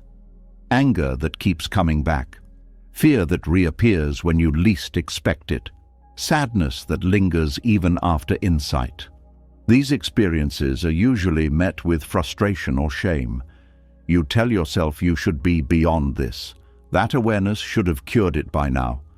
Buddhism invites a different relationship, one that replaces opposition with curiosity. An emotion that returns is not a failure of progress. It is a message that has not yet been fully heard. Emotional patterns are not random. They are shaped by conditions, history, and unmet needs. When they repeat, it is because something remains unresolved. Not because you are weak, but because learning unfolds in layers. In Buddhist psychology, emotions are not treated as personal defects. They are treated as conditioned responses. They arise when certain triggers meet certain vulnerabilities. When you understand this, blame dissolves. You stop asking what is wrong with you and start asking what is being activated. This shift is subtle but transformative. Instead of trying to suppress or override emotions, you begin to listen to them, not to obey them blindly, but to understand their function. Every recurring emotion has a role. It protects, it warns, it remembers, it signals. Fear often points to perceived threat, not always a real one, but a remembered one. Anger often arises when a boundary feels violated or unheard. Sadness often marks loss, even when the loss is old or unacknowledged. These emotions persist not because they enjoy tormenting you, but because their message has not yet been integrated. When emotions are treated as enemies, they intensify. Resistance adds fuel. The body tightens, the mind argues, the emotion grows louder. This creates the illusion that emotions are overpowering. In reality, they are responding to being ignored or attacked. Buddhist practice emphasizes mindful observation. When an emotion arises, you notice it without immediately acting on it or pushing it away. This creates space. In that space, the emotion begins to reveal its structure. You notice where it lives in the body, how it shifts, what thoughts accompany it. This observation turns reaction into learning. Emotional patterns often originate early. They form as adaptive responses to environments where certain needs were unmet. These responses were intelligent at the time. They helped you survive. As circumstances change, the responses may become outdated, but they do not disappear simply because they are no longer needed. They persist until acknowledged. Treating these patterns as enemies adds insult to injury. You judge yourself for responses that once protected you. Buddhism encourages gratitude for these adaptations, even as you gently update them. You honor their role without letting them run your life. Recurring emotions also reveal attachment. They show where expectations clash with reality, where desires are unmet, where identity feels threatened. Instead of viewing this as weakness, you can see it as information. Where you care deeply, emotion will arise. This is not a flaw, it is a sign of engagement. Many people believe that spiritual maturity means emotional neutrality, that being awakened means being unbothered. Buddhism does not support this idea. Awakening does not remove emotion. It removes confusion about emotion. You still feel, but you no longer drown. When an emotion repeats, it often carries layers. The surface feeling may be anger, but beneath it may be grief. Beneath grief may be fear. Beneath fear may be longing. These layers unfold only when you stay present. If you rush to fix the surface, the deeper lesson remains hidden. This is why emotional patterns repeat, not because they enjoy repetition, but because they are layered. Each encounter offers an opportunity to go deeper, to notice something new, to respond differently. This deepening is gradual. It cannot be forced. Buddhism teaches that insight alone does not dissolve conditioning. Insight must be embodied. Emotions live in the body. They are not resolved by understanding alone. They are resolved through repeated experiences of safety, presence, and non-reactivity. When you meet an emotion with steadiness instead of resistance, the nervous system learns. It learns that the emotion is survivable, that it does not require immediate action. Over time, this learning reduces intensity. The emotion may still arise, but it passes more quickly. This process requires patience. Emotional patterns often took years to form. Expecting them to dissolve instantly is unrealistic. Patience here is not passive waiting. It is active presence. Each encounter is a practice. Shame often arises around recurring emotions. You tell yourself you should know better. Buddhism dismantles this shame by removing the moral overlay. Emotions are not moral failures. They are signals shaped by conditions. When shame is removed, curiosity becomes possible. You can ask gentle questions. What does this emotion want? What does it fear? What does it protect? These questions open dialogue rather than conflict. Emotional patterns also reveal values. You feel pain where something matters. Anger often arises where care is present. Sadness arises where attachment exists. Fear arises where safety is desired. These emotions point to what you value. Understanding this helps you align your life more honestly. Suppressing emotions often leads to rigidity. You become disconnected from your inner life. This disconnection reduces sensitivity, not freedom. Buddhism values sensitivity. It sees awareness as a living responsiveness, not a numb state. When emotions are welcomed as teachers, they soften, not immediately, but reliably. They no longer need to shout to be heard. They trust that you will listen. This trust changes the relationship. Recurring emotions also teach humility. They remind you that growth is ongoing, that awareness must be renewed, that there is no final mastery over the inner world. This humility prevents arrogance. It keeps the heart open. Emotions are also impermanent. Even the most intense feelings change when observed without interference. This impermanence becomes visible through practice. You see emotions arise, peak, and fade. This observation builds confidence. You trust the process. This trust reduces fear of emotion. You no longer panic when something difficult arises. You know it will move. You know you can stay. Emotional patterns often carry collective material, family dynamics, cultural expectations, historical trauma. Not everything you feel originated with you. Buddhism recognizes interdependence. Emotions move through systems, not isolated individuals. Understanding this reduces self-blame. You see yourself as part of a larger flow.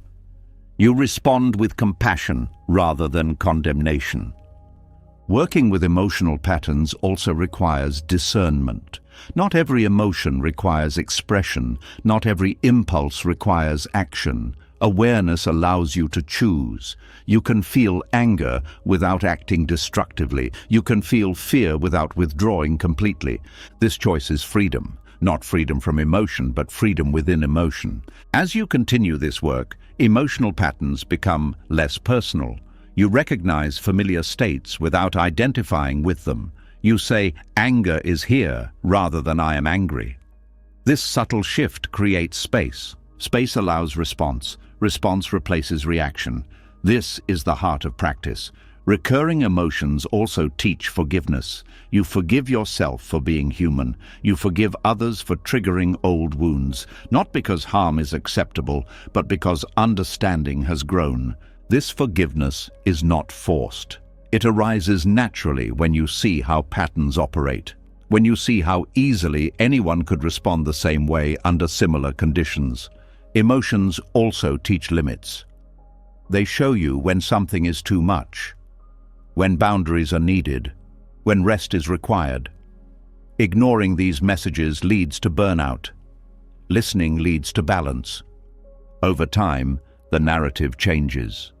Instead of saying, "Why does this keep happening?" you say, "What is this showing me now?" This question keeps the path alive. Emotional patterns stop feeling like obstacles. They become part of the curriculum. Each one offers a different lesson. Some about attachment, some about fear, some about love. This learning is not linear. You may revisit the same emotion many times. Each time, understanding deepens. Each time, reaction softens. This is progress, even if it does not feel dramatic. The mind often wants closure, a final resolution. Emotional life rarely offers this. Instead, it offers relationship, an ongoing conversation. Buddhism teaches you how to stay in that conversation without exhaustion. You listen, you respond, you rest, you repeat. As this relationship matures, emotions lose their power to define you. They become experiences rather than identities. You are no longer the angry one, the fearful one, the sad one. You are the one who experiences anger, fear, sadness. This distinction is freeing. It allows movement. It allows change. The greatest lesson emotional patterns offer is compassion, not just toward others, but toward yourself. You learn how to stay present with difficulty without turning away. This capacity changes everything. It changes how you relate to pain, to others, to yourself. Emotions no longer threaten your path. They illuminate it. You stop trying to conquer your inner world. You start learning from it. And in that learning, something settles. Not because emotions disappear, but because you are no longer fighting them. You recognize that nothing inside you is here by accident. Every emotion has been trying to help. When you finally listen, they can rest. You are not weak for feeling. You are wise for learning. You are not broken. You are becoming. As emotions stop being treated like enemies and start being listened to, another belief quietly loosens its grip. The belief that there is something inside you that must be destroyed for you to be free. Many people carry this idea without realizing it. The idea that the ego is the problem, that one day it should disappear, and if it hasn't, you must be doing something wrong. This belief creates a subtle fear, a fear of yourself, a fear that something essential about you is an obstacle to awakening. Buddhism does not teach this, but it is often misunderstood this way, and that misunderstanding creates unnecessary struggle. The ego does not die on the Buddhist path. It softens. The ego, in simple terms, is the organizing principle of experience. It is how sensations, thoughts, memories, and roles are grouped into a sense of me. Without it, you could not function. You could not speak, plan, remember, or care. Buddhism never aimed to remove this capacity. It aimed to free it from rigidity. The problem is not that there is a self. The problem is that the self is treated as solid, permanent, and separate. When the ego hardens, it defends itself constantly. It resists change. It takes everything personally. It interprets experience as threat or validation. This rigidity is what creates suffering. Many people hear teachings about no self and assume they should feel empty or erased. This misunderstanding leads to dissociation, suppression, or spiritual bypassing. Buddhism does not encourage disappearance. It encourages transparency. The self becomes less opaque, less defended, more responsive. When the ego softens, it does not vanish. It becomes flexible. It can hold multiple perspectives without collapsing. It can adapt without losing coherence. This is maturity, not annihilation. Ego death is often imagined as a dramatic event, a sudden loss of identity. But on the Buddhist path, change is usually gradual. You notice that reactions take less time to settle, that criticism stings less, that praise matters less, that roles feel lighter. This is not because the ego is gone, but because it is no longer gripping as tightly. Softening happens through contact, not force. Each time you stay present with discomfort, the ego learns it does not need to defend itself so aggressively. Each time you allow emotion without identification, the ego loosens. Each time you listen instead of reacting, rigidity dissolves a little. The ego's primary job is protection. It formed to keep you safe, to help you navigate a complex world. When it is attacked or shamed, it tightens. When it is understood, it relaxes. Buddhism works with this mechanism gently. Trying to destroy the ego is itself an egoic act. It is driven by aversion, by the desire to eliminate what is perceived as bad. This creates internal conflict. Parts of you fight other parts. This fragmentation increases suffering rather than reducing it. Buddhism teaches non-harming. This includes not harming the sense of self. The practice is to see through the illusion of permanence without rejecting the function of selfhood. When you see that the self is constructed moment by moment, it loses its authority. It is no longer the center of the universe, but it still operates. It just does not dominate. Softening the ego means it becomes permeable. Experience can pass through without sticking. Feedback can be received without defensiveness. Change can occur without panic. This permeability allows responsiveness. You meet situations as they are, rather than through a fixed identity. Responsiveness is different from reactivity. Reactivity is automatic, driven by habit. Responsiveness includes awareness. It allows choice. This is what Buddhist practice cultivates. As emotional patterns are understood rather than fought, the ego stops interpreting them as threats. It no longer needs to suppress or dramatize. It becomes a container rather than a battleground. The softened ego also allows humility. Not the humility of feeling small, but the humility of recognizing interdependence. You see how much of who you are depends on conditions. This reduces arrogance and shame simultaneously. You stop taking credit for everything that goes well and stop blaming yourself for everything that goes wrong. This humility opens the heart. Compassion flows more easily when you are not constantly defending a self-image. You are less invested in being right, more interested in understanding. The ego also softens through impermanence.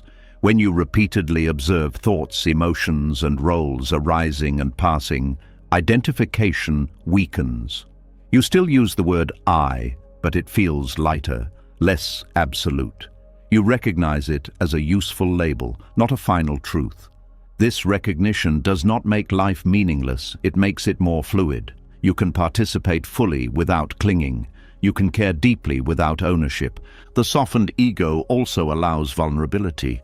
When you no longer believe your worth depends on maintaining a particular image, you can admit uncertainty. You can say, I don't know. You can change your mind. This flexibility strengthens relationships. Many people fear that without a strong ego, they will become passive or ineffective. Buddhism does not support passivity. A permeable self can act decisively.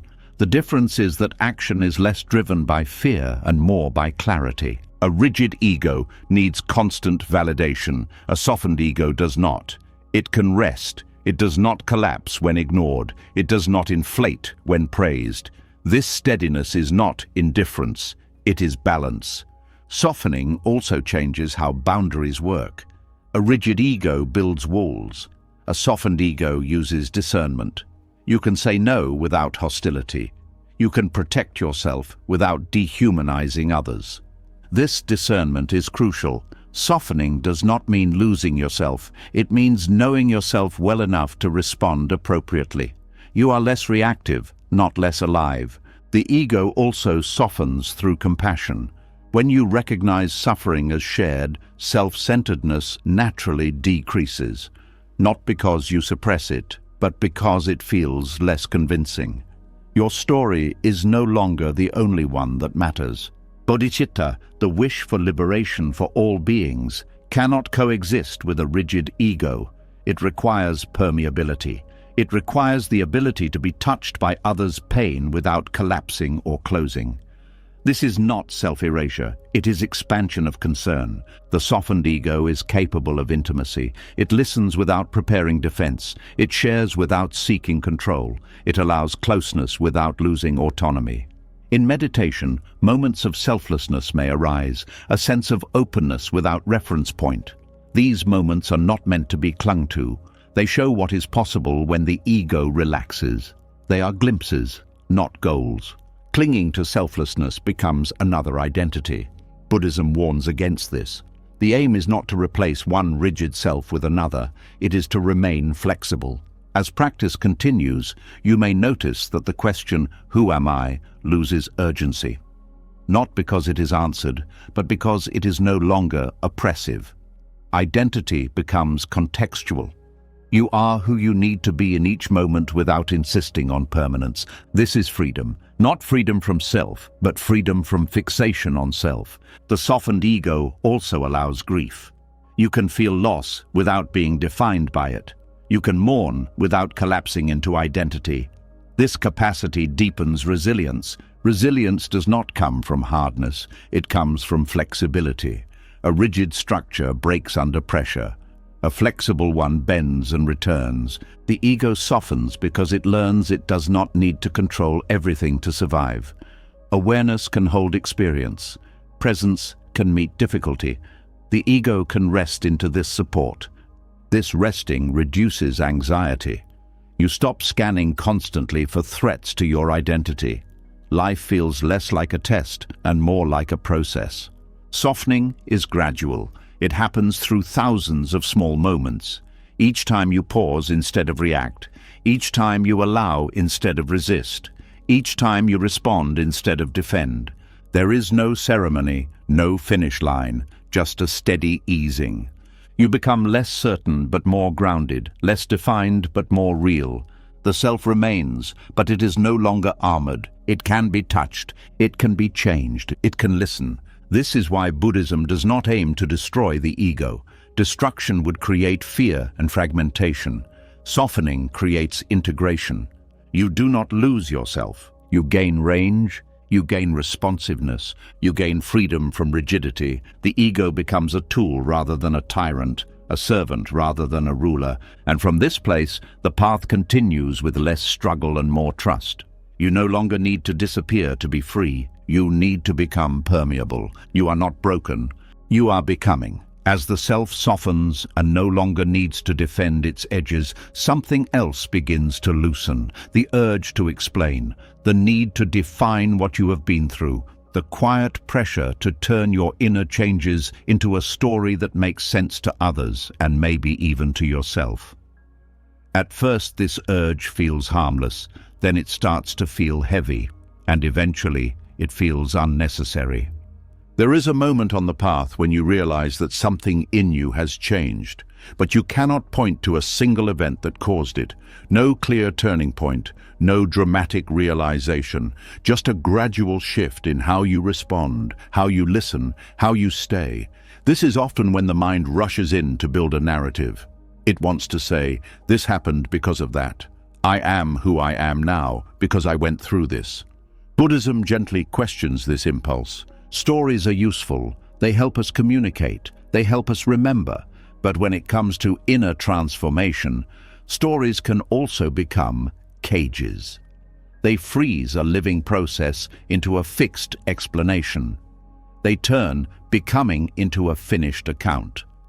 The desire to narrate growth often comes from the same place as the old egoic rigidity. It wants coherence, it wants identity, it wants to be able to say, "This is who I am now." But when the self has softened, it no longer needs to be summarized, it can remain open. Transformation does not always announce itself. It does not always arrive with insight or clarity. Often it shows up as absence, less reactivity, less urgency, less need to be understood. These changes are difficult to put into words because they are not additions, they are subtractions. Silence becomes meaningful here, not the silence of withdrawal, but the silence of not needing to explain. When you stop narrating your inner life, you allow it to keep moving. You stop turning each shift into a conclusion. Buddhism places great value on direct experience. Not because words are wrong, but because words are always secondary. The moment you describe something, you are already one step removed from it. This distance matters when the transformation is subtle. Many people feel pressure to justify their pain, to explain what it taught them, to extract meaning so it looks purposeful. This pressure often comes from others, but it also comes from within. The belief that suffering must be redeemed by a story. But some changes do not need explanation. Some experiences do not need meaning assigned to them. They simply reshape you quietly. Buddhism allows this. It does not demand narrative closure. When you let go of explaining your growth, you stop rehearsing your past. You stop reliving moments to make them intelligible. You free energy that was tied up in interpretation. This energy returns to presence. Presence is where real change continues to happen, not in reflection alone, but in how you meet what is here now. Stories tend to pull you backward or forward. Silence keeps you here. There is also a subtle performative aspect to growth narratives. You may feel the need to present your transformation in a way that is acceptable, inspiring, or coherent. This performance can pull you away from honesty. You may emphasize certain aspects and hide others. Silence removes this pressure. Without a narrative, you are not responsible for explaining yourself. You are not required to package your experience for consumption. You can let it remain unfinished. This unfinished quality keeps it alive. Buddhism understands that truth is not always communicable. Some insights are experiential and cannot be transferred through language. Trying to explain them can flatten them. Silence preserves their depth. This does not mean you never speak about your journey. It means you are no longer driven by the need to. You speak when it serves connection, not when it serves identity. Transformation without narrative also protects against spiritual pride. When you stop telling the story of how far you have come, you stop comparing paths. You stop measuring depth. You remain a participant rather than an authority. This humility keeps learning active. You are not finished telling your story because the story is not finished. In fact, there may be no final version worth telling. The mind often wants to mark progress, to say, before I was this, now I am that. Buddhism loosens this binary. Change is continuous. There is no clean break, no clear before and after. Trying to narrate it creates artificial boundaries. These boundaries can become identities. You become the one who survived, the one who awakened, the one who healed. These identities may feel empowering at first, but they can harden. They can replace one fixed self with another. Silence allows identity to remain fluid. You are not pinned to a version of yourself that once made sense. You can continue to evolve without contradicting a story you told. There is also safety in silence. When transformation is fragile, explaining it too soon can expose it to misunderstanding. Words invite interpretation. Interpretation invites judgment. Silence allows integration to complete itself. This is why many Buddhist traditions emphasize retreat, solitude, and quiet practice. Not to escape the world, but to allow deep changes to settle without interference. Integration happens in stillness. Narrative often rushes integration. You may try to explain an insight before it has been embodied. This can create confusion. You may believe you have changed more than you have, or judge yourself when behavior does not align with the story. Without narrative, there is less pressure to be consistent. You allow yourself to contradict yesterday's understanding. You allow learning to continue. Silence also deepens listening. When you are not rehearsing your story, you hear others more clearly. You respond to what is present, rather than filtering through your experience. This strengthens connection. There is a kind of healing that happens when you stop explaining yourself. You no longer need to be understood to feel valid.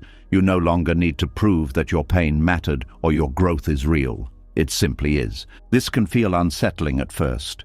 The story gave you a sense of grounding. Letting it go may feel like losing something, but what you lose is not meaning, it is control. Control over interpretation, control over how others see you, control over your own image. Buddhism sees this loss as freedom. Transformation without narrative does not mean forgetting the past. It means not living inside it. The past becomes a reference, not a residence. This shift changes how you relate to memory. Memories arise, but they do not demand explanation. They are allowed to be what they are. This reduces rumination. Silence also reveals what cannot be spoken because it has not resolved. Some experiences are still unfolding. Narrating them prematurely freezes them. Silence gives them room. This room allows emotions to move without being fixed into meaning. You may feel grief without needing to explain it. You may feel joy without announcing it. This simplicity is stabilizing. Buddhism teaches that clinging causes suffering. Clinging to stories is a subtle form of attachment. You cling to interpretation. You cling to coherence. Letting go of narrative loosens this attachment. This does not mean rejecting language. It means using it lightly. Words become tools rather than containers. As the need to explain fades, something else becomes possible, a direct relationship with experience.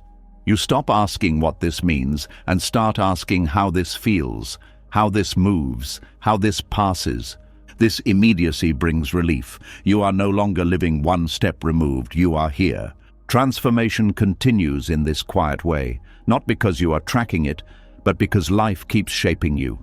You do not need to monitor it. You participate. There is also trust here. Trust that growth does not require narration to be real. Trust that healing does not need witnesses to be valid. Some of the deepest changes will never be noticed by others. They may not even be noticed by you until long after they have occurred. This does not make them less real. In fact, unnoticed change is often the most stable. It is not maintained by self-image, it is lived. Silence protects this kind of change. It allows it to root deeply. This is why Buddhism does not emphasize testimony. You are not required to declare your awakening. You are invited to live it, quietly, consistently, without spectacle. Living without narrative also softens regret. You stop replaying scenes to extract lessons. You allow the past to be complex, unresolved, human. This reduces self-criticism. You also stop demanding that pain be meaningful. Some pain does not resolve into insight. Some experiences simply shape you without explanation. Allowing this is a form of compassion. Transformation without narrative respects mystery. It acknowledges that not everything needs to be known or shared. Mystery is not a gap to fill. It is a space to honor. This respect for mystery deepens humility. You accept that you do not fully understand yourself. You remain open, curious, alive. As this openness stabilizes, you may find that words return naturally, not as explanation but as expression, not as justification but as connection. You speak from presence, not from identity. You share without defining. You communicate without concluding. This is a different relationship to language. It is lighter, more playful, less invested, and when silence returns, you are not afraid of it. You know that silence is not absence, it is fullness without form. The deepest healing often happens here, in the absence of commentary, in the space where experience is allowed to be what it is without being turned into a story. You stop narrating your becoming, you let it continue, and in that letting something settles. Not clarity in words, but clarity in being. You are not required to explain your growth, you are allowed to live it, quietly, fully, and without conclusion. You are not broken, you are becoming. As silence becomes more comfortable and the need to explain fades, another quiet frustration often appears, a familiar one. You notice the same challenges returning, the same insights resurfacing, the same themes cycling through your life again and again, and a doubt whispers, "Am I going nowhere?" This doubt misunderstands how learning actually works. There is a strong belief that growth should always move forward, that revisiting the same lesson means failure to progress. Buddhism sees repetition differently, not as a loop you are trapped in, but as a spiral that goes deeper each time it turns. Repetition is built into life. Breathing repeats, seasons repeat. The body renews itself through cycles. No one calls these stagnation. They are processes of maintenance and refinement.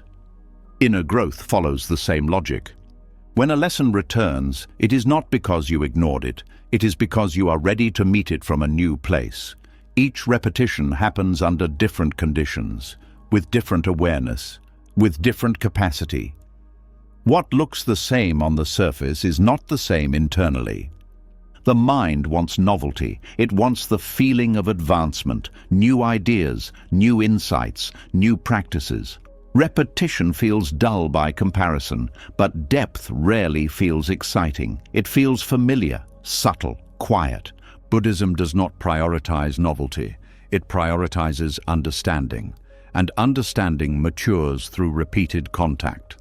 The first time you encounter a lesson, it may remain conceptual, the second time, emotional, the third time, embodied. Each pass reveals a new layer. Take patience, for example. You may understand it intellectually.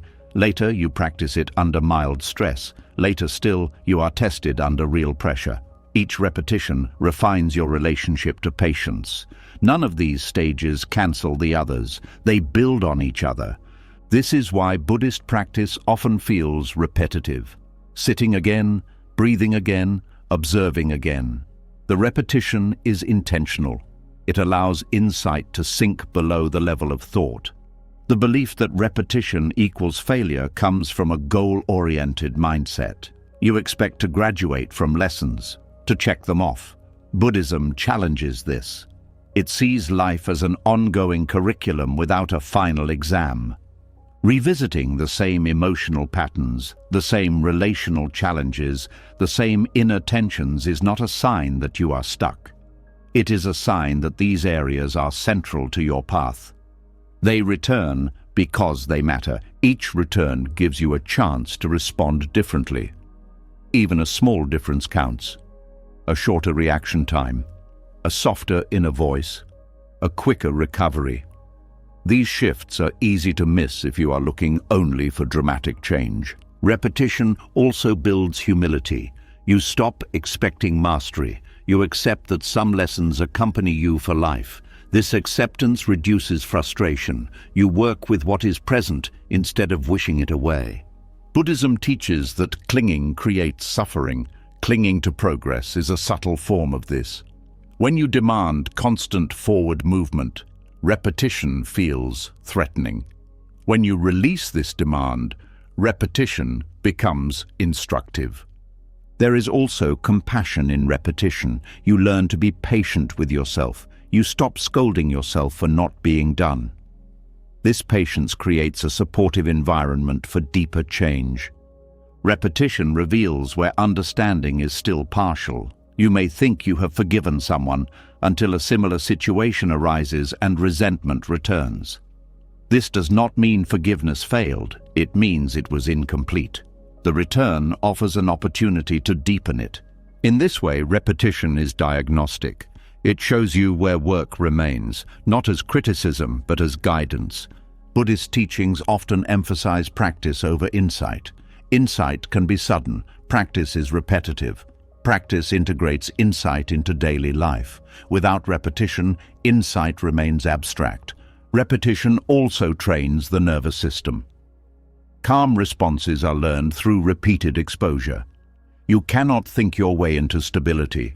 You must experience it again and again until it becomes familiar. This is why old fears may resurface even after understanding their origins. The body learns through repetition, not explanation. Each time you stay present with fear without fleeing, the body learns safety. The same is true for compassion. Feeling compassion once does not make it stable. Practicing it repeatedly does. Each encounter strengthens the capacity. Repetition also dissolves pride. You stop believing that awareness exempts you from difficulty. You remain grounded. This grounding keeps practice honest. Many people abandon paths because they feel bored.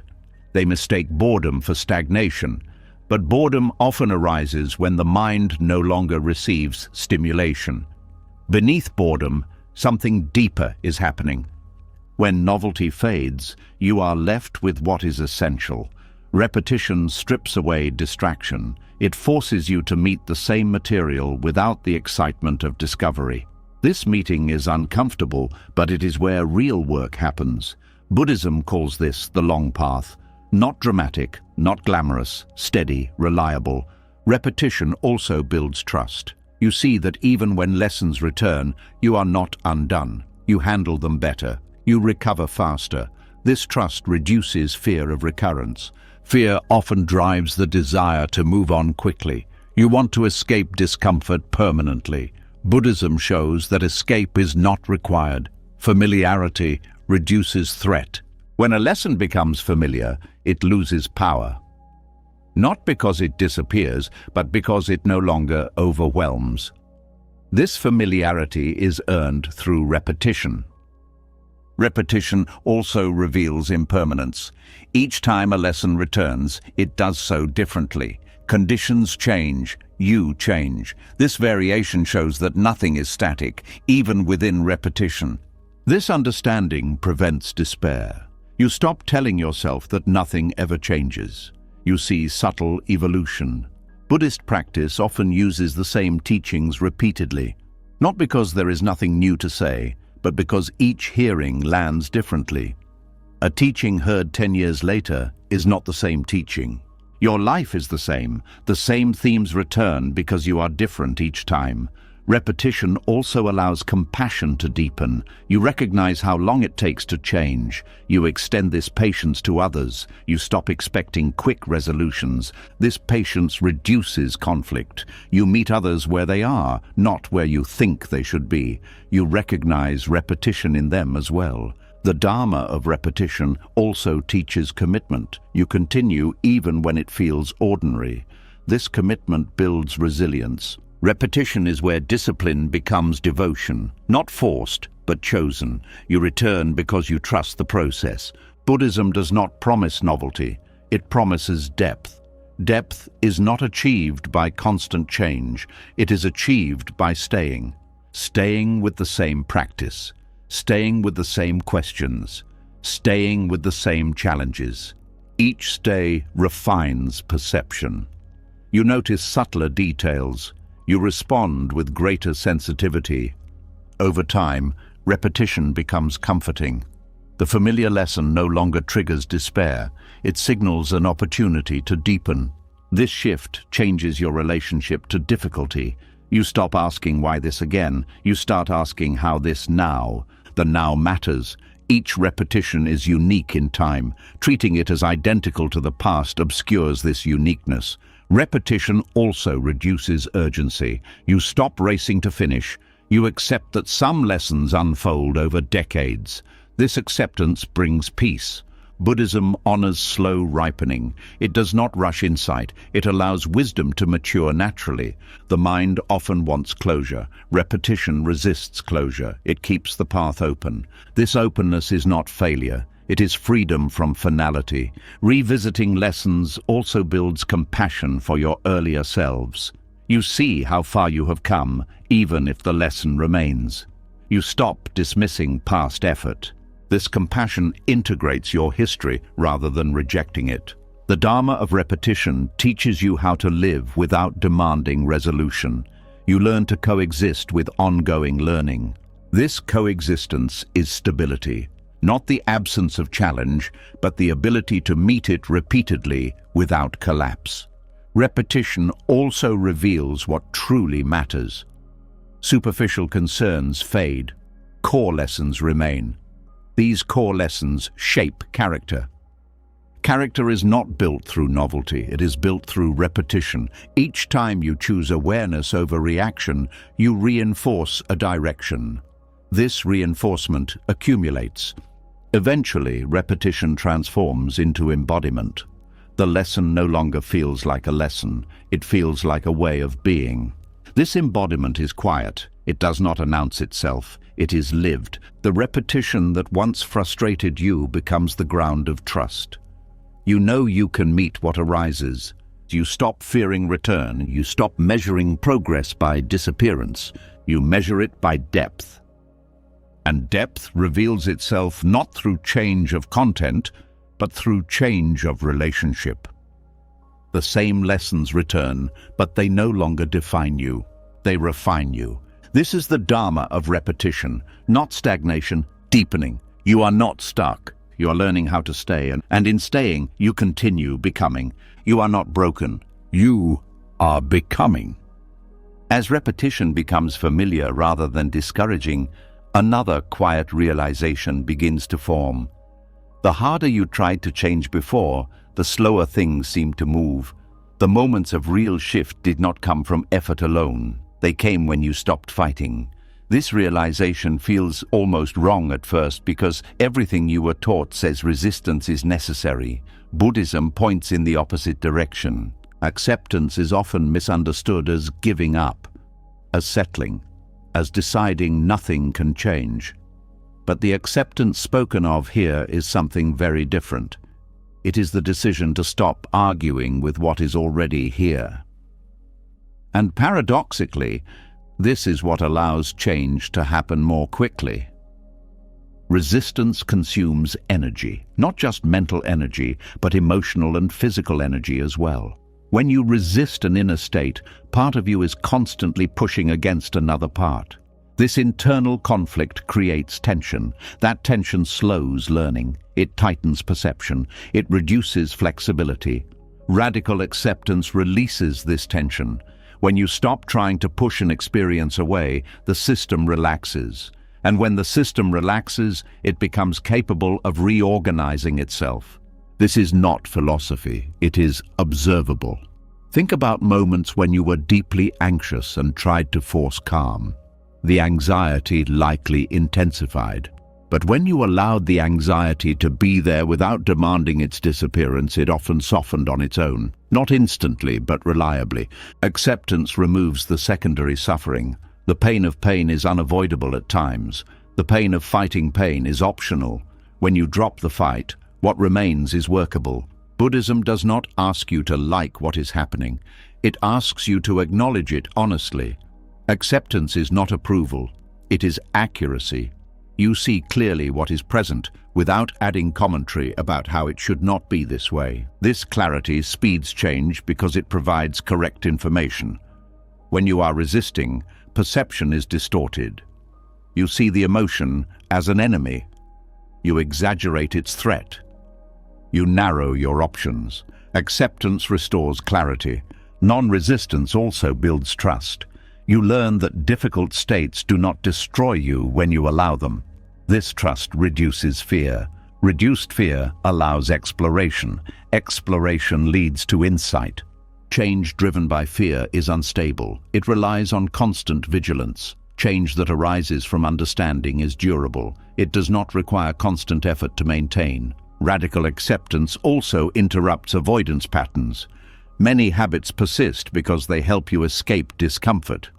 When you stop needing to escape, the habit loses its purpose. It weakens naturally. This is why acceptance accelerates change. It removes the need for compensatory behavior. You are no longer trying to numb distract, or control. You are present. Presence allows feedback. You feel the actual consequences of actions and thoughts. This feedback informs adjustment. Without resistance, learning becomes immediate. In Buddhist practice, this is why mindfulness is emphasized, not as a technique to achieve calm, but as a way to stay with what is happening. Staying allows experience to complete itself. Incomplete experiences repeat. Completed experiences integrate. Resistance prevents completion. You interrupt the process by pulling away. Acceptance allows the process to run its course. This applies to emotions, thoughts, and even identity shifts. When you resist who you are becoming, you slow the transition. When you allow the in-between, the new form emerges more naturally. Acceptance also changes how you relate to time. Resistance is impatient. It wants immediate results. Acceptance is patient. It allows organic pacing. This patience reduces pressure. Reduced pressure allows faster adaptation. The nervous system learns through safety. When you resist an experience, the body reads it as threat. When you accept it, the body reads it as safe enough to explore. Exploration leads to rewiring. This is why acceptance-based therapies are effective. They do not remove symptoms by force. They change the relationship to symptoms. The symptoms often reduce as a result. Buddhism understood this long before modern psychology. The instruction is simple but not easy. Stay, breathe, notice, do not add extra struggle. The paradox is that effortful change often reinforces the belief that something is wrong. Acceptance removes this belief. When you no longer see yourself as broken, the system stops defending against itself. Self-defense is costly. It uses enormous energy. When defense drops, that energy becomes available for growth. Acceptance also fosters compassion. You are kinder to yourself when you stop demanding immediate improvement. This kindness creates a supportive environment. Growth thrives in support, not punishment. Punishment creates compliance, not transformation. Acceptance creates understanding. Understanding leads to voluntary change. Radical acceptance also clarifies values. When you stop fighting what is, you can see what actually matters. You respond based on clarity rather than reactivity. This response is efficient. It targets the real issue instead of the symptom. Acceptance also dissolves shame. Shame thrives on resistance. It says, this should not be here. Acceptance says, this is here, and I can still be present. Shame loses its grip when it is not fed. Without shame, change becomes less dramatic. You stop oscillating between effort and collapse. You move steadily. Acceptance does not remove responsibility. It changes its tone. You take responsibility without hostility. You adjust without self-hatred. This tone matters. A hostile system resists learning. A supportive system adapts quickly. Radical acceptance also improves resilience. When you accept that difficulty will arise, you stop being shocked by it. You recover faster. You do not spiral. This faster recovery is a form of accelerated change. You spend less time stuck. You return to balance more quickly. Acceptance also sharpens discernment. You stop reacting blindly. You can choose where to apply effort. Effort becomes targeted rather than scattered. This targeting makes effort effective. You are no longer exhausting yourself fighting everything. You focus on what can actually change. In Buddhist terms, acceptance aligns you with reality. Fighting reality is exhausting. Aligning with it conserves energy. Energy conserved becomes energy available for insight. Acceptance also teaches humility. You accept limits. You accept timing. This humility prevents burnout. You stay in the process longer. Longer engagement leads to deeper change. Radical acceptance also reduces inner fragmentation. You stop rejecting parts of yourself. Integration increases. Integrated systems function better. Functioning improves without force. This is why acceptance is not passive. It is deeply active. It is the willingness to meet reality fully. When you meet reality fully, you receive accurate data. Accurate data leads to intelligent adaptation. Resistance blocks data. Acceptance opens it. Acceptance also changes motivation. You are no longer driven by fear of being wrong. You are guided by interest in what is true. Truth motivates naturally. It does not need pressure. This natural motivation sustains effort over time. Acceptance also creates emotional bandwidth. You are less overwhelmed. You can handle complexity. This capacity supports mature change.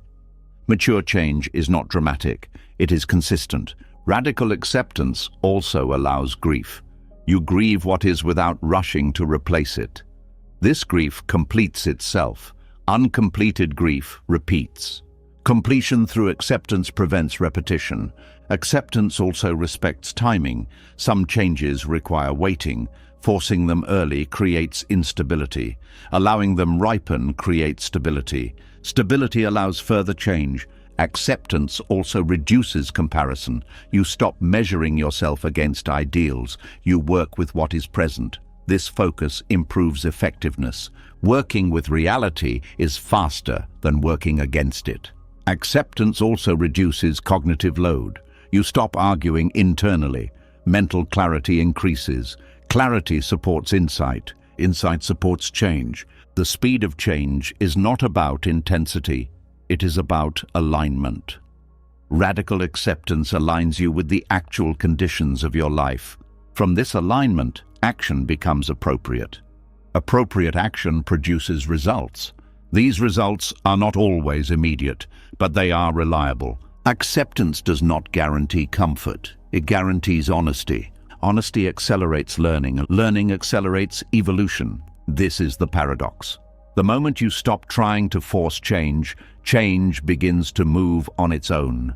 Not because you gave up, but because you stopped interfering. Acceptance clears the path. You stop tripping over resistance. You stop dragging shame. You stop fighting yourself. What remains is movement. Quiet, steady, real. You are not stuck because you accept yourself. You move because you accept yourself. This is how non-resistance becomes the engine of transformation. This is how acceptance accelerates change. You are not broken. You are becoming. As acceptance begins to loosen, the inner struggle and change starts to move on its own. Another realization quietly comes into view.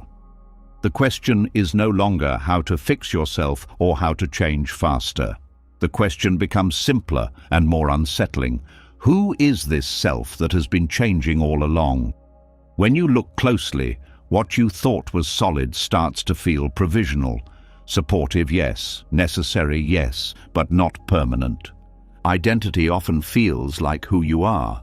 Your personality, your roles, your history, your coping styles, your reactions. You may have spent years trying to improve these, heal them, or defend them. Buddhism invites a gentler and more accurate way of seeing. Identity is not your foundation. It is your shelter. A shelter is built for conditions. It protects against weather. It keeps you safe during storms, but it is not who you are, and it is not meant to last forever. When conditions change, shelters change. When storms pass, you step outside. Personality traits often develop as responses to early environments. You become quiet because loudness was unsafe. You become helpful because approval meant survival. You become independent because relying on others led to disappointment. These traits are not flaws, they are weatherproofing. They helped you live. Trauma responses work the same way. Hypervigilance, emotional numbness, people-pleasing, withdrawal. These are not defects in your character. They are intelligent adaptations to overwhelming conditions. They are structures built quickly to keep you standing when the ground was unstable. The problem begins when these shelters are mistaken for permanent architecture. When you believe that who you had to become is who you must always be. This belief creates rigidity. You defend traits that no longer serve you. You cling to roles long after their purpose has passed. Buddhism does not ask you to demolish identity. It asks you to understand it. When you understand identity as temporary shelter, something softens. You stop attacking it. You stop worshipping it. You begin to relate to it with respect and flexibility.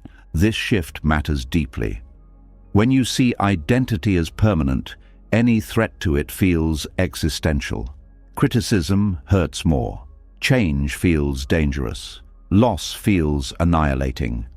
But when identity is seen as provisional, experience becomes workable. You can adapt without losing yourself. Shelters are built to be functional, not beautiful. Some parts may be awkward, some may be overbuilt, some may leak. Judging a shelter for not being perfect misses its purpose. It kept you alive. It allowed you to grow. Gratitude replaces shame when you see this clearly. Buddhist teachings on non-self are often misunderstood as denying identity. In truth, they deny permanence, not function. You still have a name. You still have preferences. You still have habits. But you no longer mistake these for essence. Essence in Buddhism is not a thing. It is awareness itself, that which knows experience. Shelters exist within awareness. They are not awareness. When awareness identifies completely with shelter, fear arises. Fear of collapse. Fear of exposure. Fear of weather returning. This fear keeps shelters rigid. It prevents renovation. Acceptance allows renovation. You do not tear down the shelter in a storm. You wait. You notice which walls are no longer needed, which supports are too heavy, which doors need opening. Identity changes naturally when safety increases. When the nervous system learns that danger has passed, defenses relax. This relaxation is not forced. It is biological, psychological, somatic. Many people try to force identity change by adopting new labels: healed, awakened, strong. This is another shelter, sometimes helpful, sometimes limiting.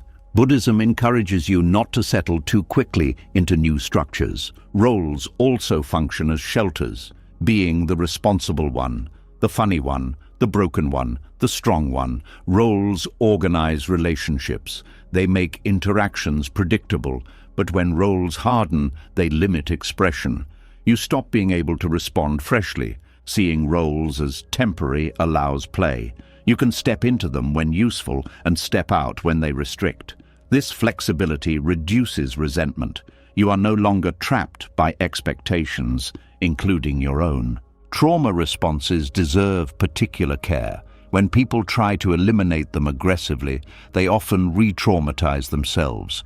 Buddhism encourages respect. These responses protected you when you needed them. They may still be protecting you in subtle ways.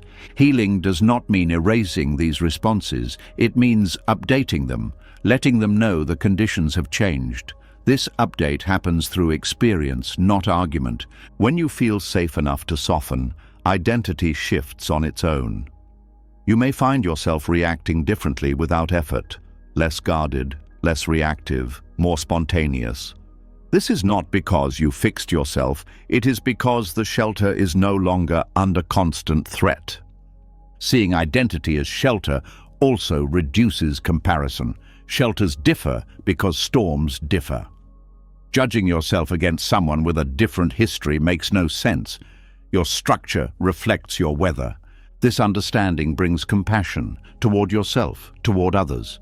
You stop assuming people choose their traits freely. You recognize adaptation. Compassion does not mean accepting harm. It means understanding origin. From this understanding, boundaries can be set without hatred.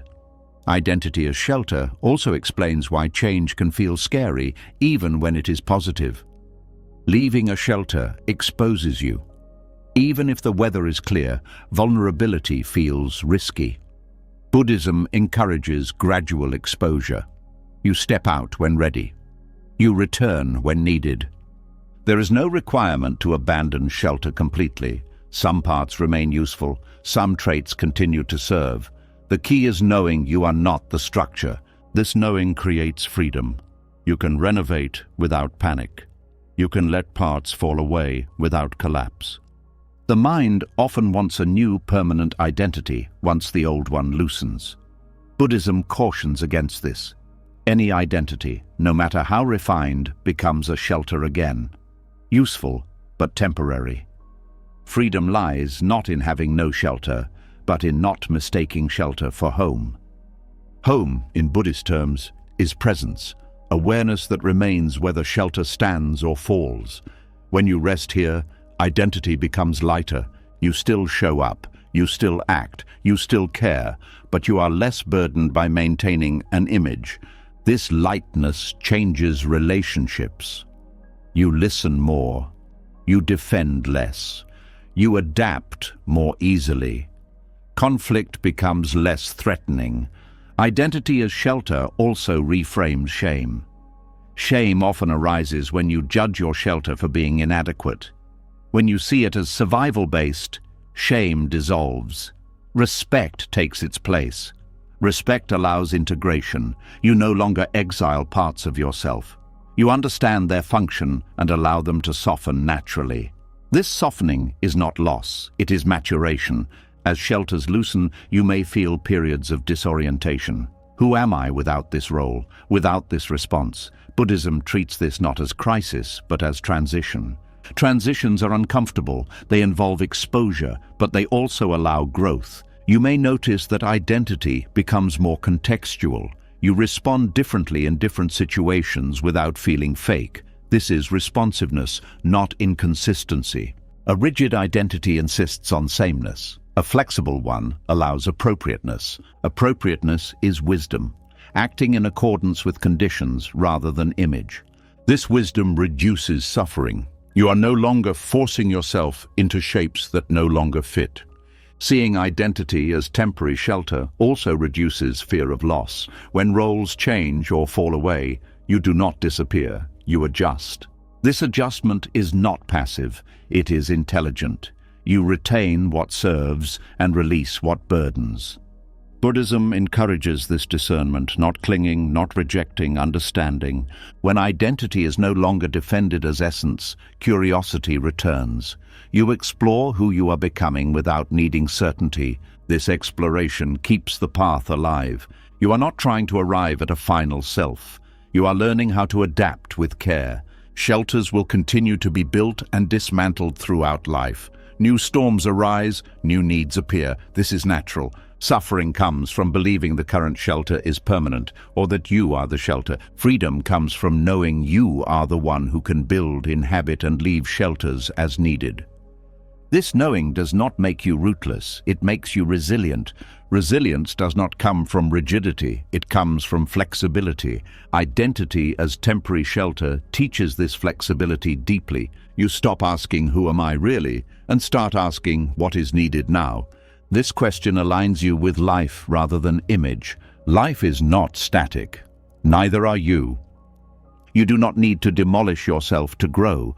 You need to recognize what you built to survive, and then allow it to evolve. Your personality is not a prison. Your trauma responses are not life sentences. They were shelters. They did their job. You can thank them. And when the weather changes, you can step outside. You are not broken. You were protected, and now you are becoming. As the shelters of identity loosen and no longer feel like solid ground, a strange quiet often follows. The old labels fall away. The familiar roles no longer fit, and instead of clarity, there is space. For many people, this space feels frightening. For Buddhism, it is a sign of depth. There comes a moment on the path when you cannot honestly say who you are anymore. Not because you are lost, but because the answers you once used no longer feel true.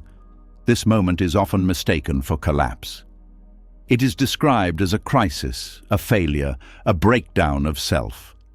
But from a deeper view, it is something else entirely. It is the courage to remain without a mask. Not knowing who you are feels uncomfortable because identity has always functioned as orientation. It tells you how to act, what to expect, where you belong. When that orientation dissolves, the mind searches desperately for replacement. It wants a new name, a new story, a new certainty. Buddhism invites you to resist that rush. This resistance takes courage, not the loud kind, but the quiet kind. The courage to stay present without definition, to allow the sense of self to remain open rather than rushing to close it again. In many cultures, identity loss is treated as pathology. You are expected to know who you are at all times, to have a coherent narrative, to present consistency. Spiritual maturity challenges this expectation. It recognizes that rigid identity is not stability. It is limitation. When you no longer cling to fixed self-definitions, you are not empty, you are available to respond rather than perform, available to learn rather than defend, available to change without betraying yourself. This availability often arrives after deep inner work, after acceptance has softened resistance, after shelters have been seen as temporary. The ground beneath you shifts, and what remains is awareness without a script. This state can feel like floating, like being between worlds. The old self is gone, the new one not yet formed. The mind calls this danger. Buddhism calls it openness. Openness is uncomfortable because it removes certainty. You cannot predict yourself as easily. You cannot rely on habitual reactions. But this unpredictability is not chaos. It is responsiveness. Responsiveness is a sign of maturity. A mature system does not rely on rigid rules. It responds to conditions. When identity loosens, responsiveness increases. Not knowing who you are also dissolves comparison. Without a fixed identity, there is no one to measure against others. Competition loses meaning. You stop asking whether you are ahead or behind. You are simply here. This simplicity is deeply grounding. Paradoxically, when identity dissolves, presence strengthens. You are less preoccupied with self-image and more attuned to experience. The fear around identity loss often comes from the belief that without identity, you will disappear. Buddhism shows that awareness remains. You still function, you still care, you still act. The difference is that action arises from the moment rather than from a role. This shift is subtle but powerful. You respond because something is needed, not because it fits your image. This reduces inner conflict. You no longer have to choose between being authentic and being appropriate. Authenticity becomes responsiveness. The quiet courage of not knowing also dismantles pride. Pride relies on a stable identity. When identity is fluid, pride has nothing to attach to. This does not make you passive. It makes you honest. Honesty here means admitting that the self is not a finished product, that it changes with conditions, that it cannot be summarized fully. This honesty is freeing. Many people try to replace old identities with spiritual ones, the mindful one, the awakened one, the healer. These identities can be just as limiting. Buddhism cautions against this substitution. Any identity, spiritual or not, can become a cage. Not knowing protects against this. When you refuse to settle into a new label, you remain open to further learning. You avoid the trap of spiritual finality. This openness also deepens compassion. When you do not know who you are less likely to assume you know who others are. Judgment softens, curiosity grows. Curiosity is a sign of vitality. It keeps perception fresh. It allows you to meet people and situations without preconceived conclusions. Identity loss also reveals how much energy was spent maintaining a sense of self. When that effort relaxes, energy becomes available. You may feel more present, more spacious, even if you feel less certain. This energy supports deeper awareness. You notice subtler shifts. You listen more carefully. You react less automatically. The mind often tries to frame identity loss as regression. It says you should have answers by now. Buddhism reframes this. Not knowing is not regression. It is advanced honesty. Children ask who they are. Adolescents experiment with identity. Many adults stop questioning and settle into definitions. Spiritual maturity reopens the question, not out of confusion, but out of clarity that previous answers were incomplete. This reopening requires trust. Trust that you do not need to know who you are to live well. Trust that presence is enough. This trust grows through experience. You see that even without a fixed identity, you can navigate life. You can make decisions. You can relate. You can care. Decision-making changes in this state. You are less guided by what aligns with your identity and more by what aligns with values. Values are more stable than identity because they are relational rather than definitional. Values like kindness, honesty, and care do not require a fixed self. They guide action without defining who you are. This is a more flexible orientation. Not knowing who you are also allows grief. You may grieve the loss of certainty, the loss of a clear narrative. Buddhism allows this grief. It does not rush you to replace what was lost. Grief completes the transition. It honors what identity provided without clinging to it. As grief passes, curiosity returns. Who might I be without this story? This question is not anxious. It is open. Open questions keep the path alive. Closed answers end it. The quiet courage of not knowing also reduces fear of change. When you are not attached to a fixed self, change does not threaten your existence. It becomes part of the process. This reduces anxiety around aging, loss, and transition. You adapt more easily because you are not defending a particular version of yourself. Identity loss also clarifies what is essential. Without labels, what remains? Presence, sensitivity, care. These qualities do not depend on identity. They arise naturally. This realization shifts motivation. You are less driven to become someone and more interested in being present. Presence becomes the practice. Presence does not require identity. It requires attention. Attention reveals impermanence. Thoughts arise and pass. Emotions shift. Roles change. Awareness remains. Resting in awareness provides stability that identity cannot. Identity changes. Awareness observes. This observation is not detached, it is intimate. You feel fully without being defined.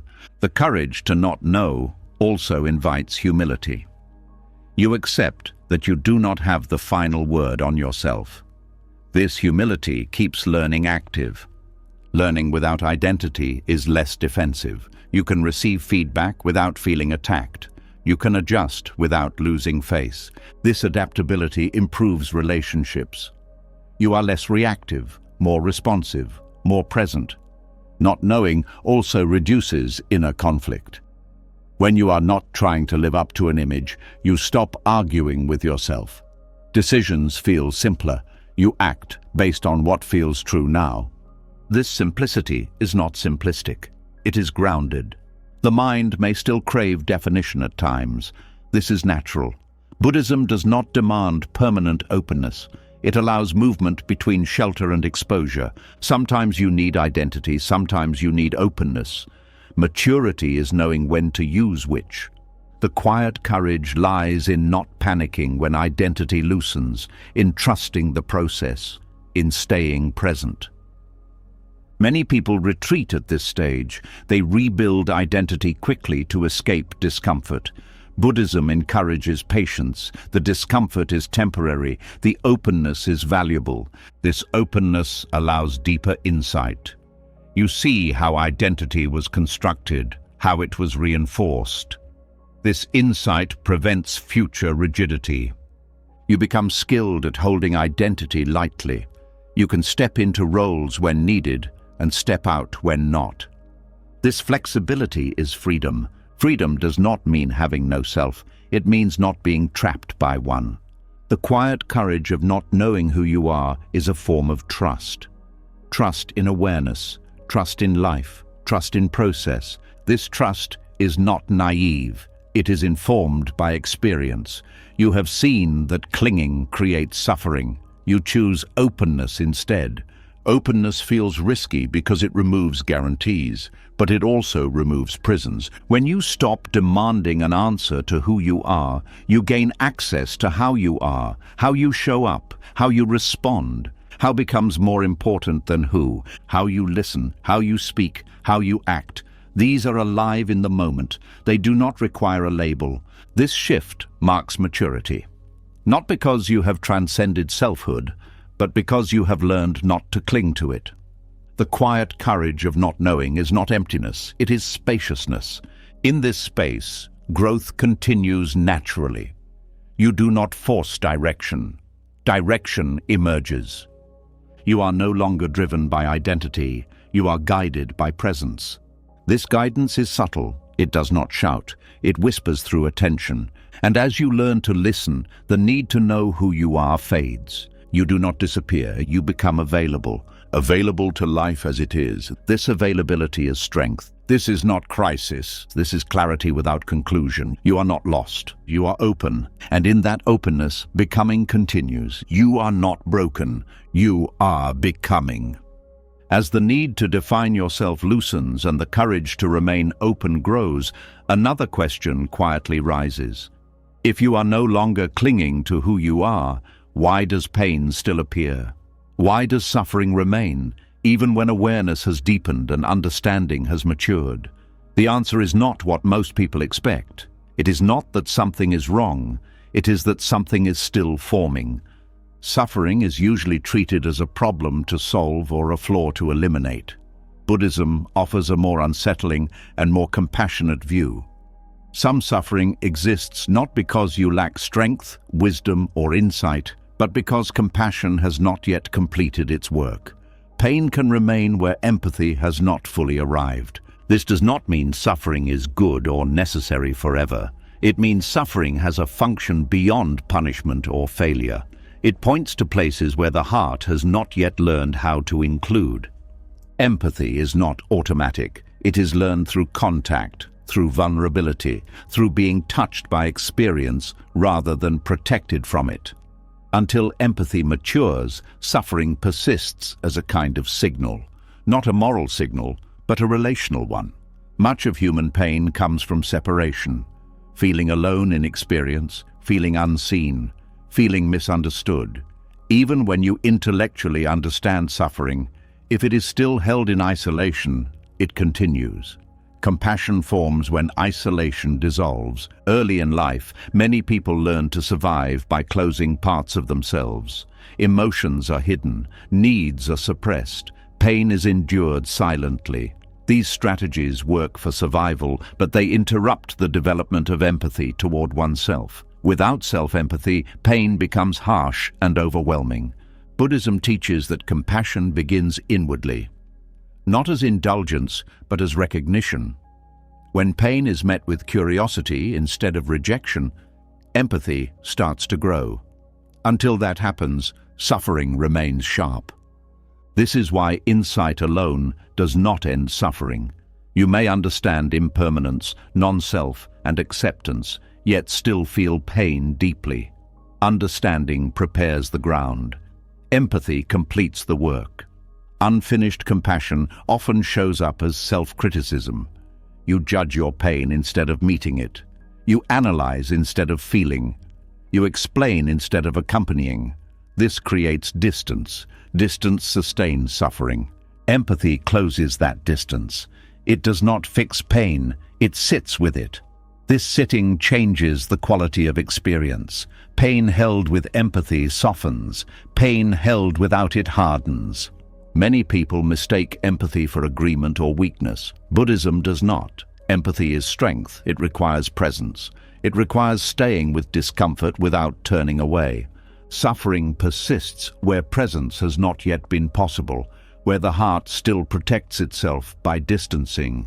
This protection is understandable. It formed to keep you functioning, but over time, it becomes limiting. Empathy dissolves this limitation gradually. You learn to stay present with your own pain, the way you might stay present with someone you love. You do not rush.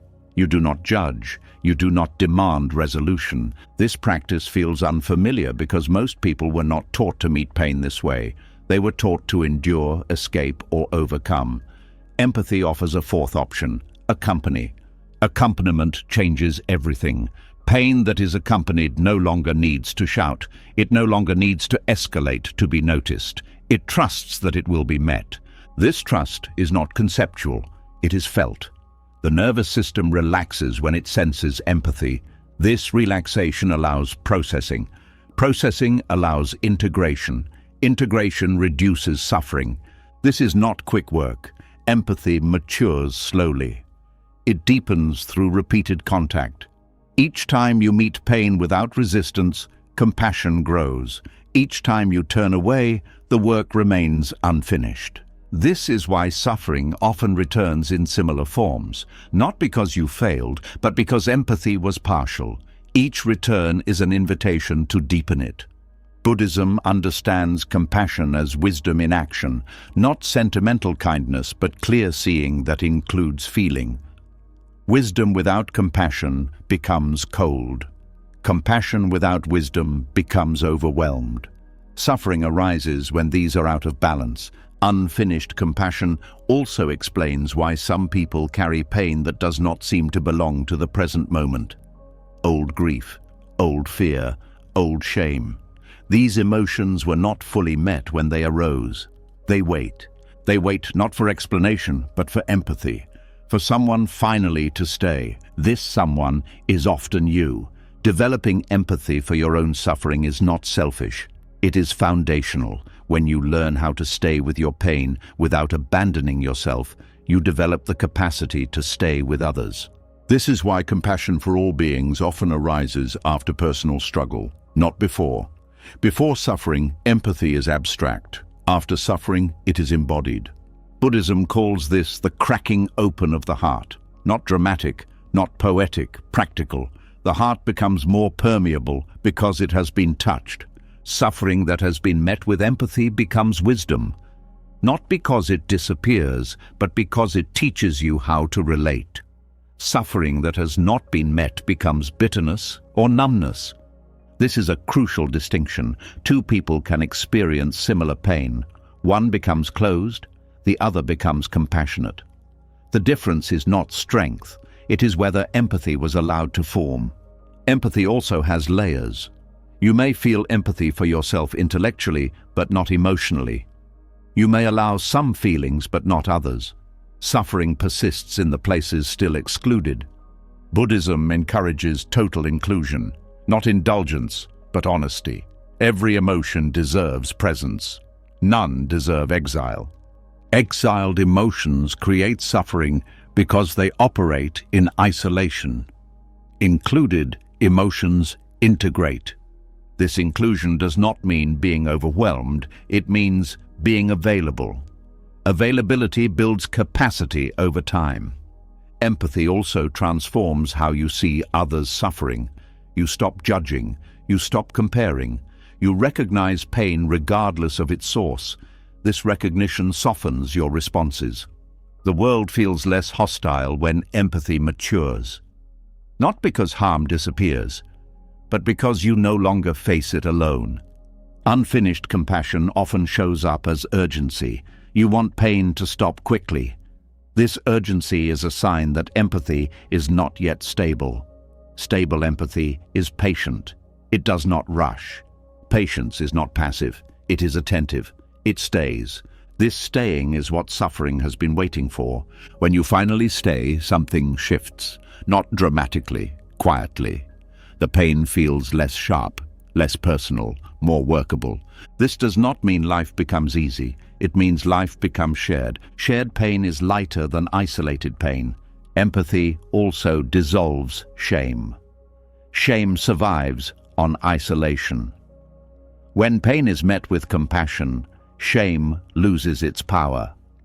This is why suffering often decreases when shared with someone who truly listens.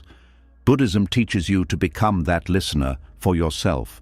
This inner listening is transformative. You stop abandoning yourself in moments of difficulty. You become a stable presence. Stability does not come from eliminating pain.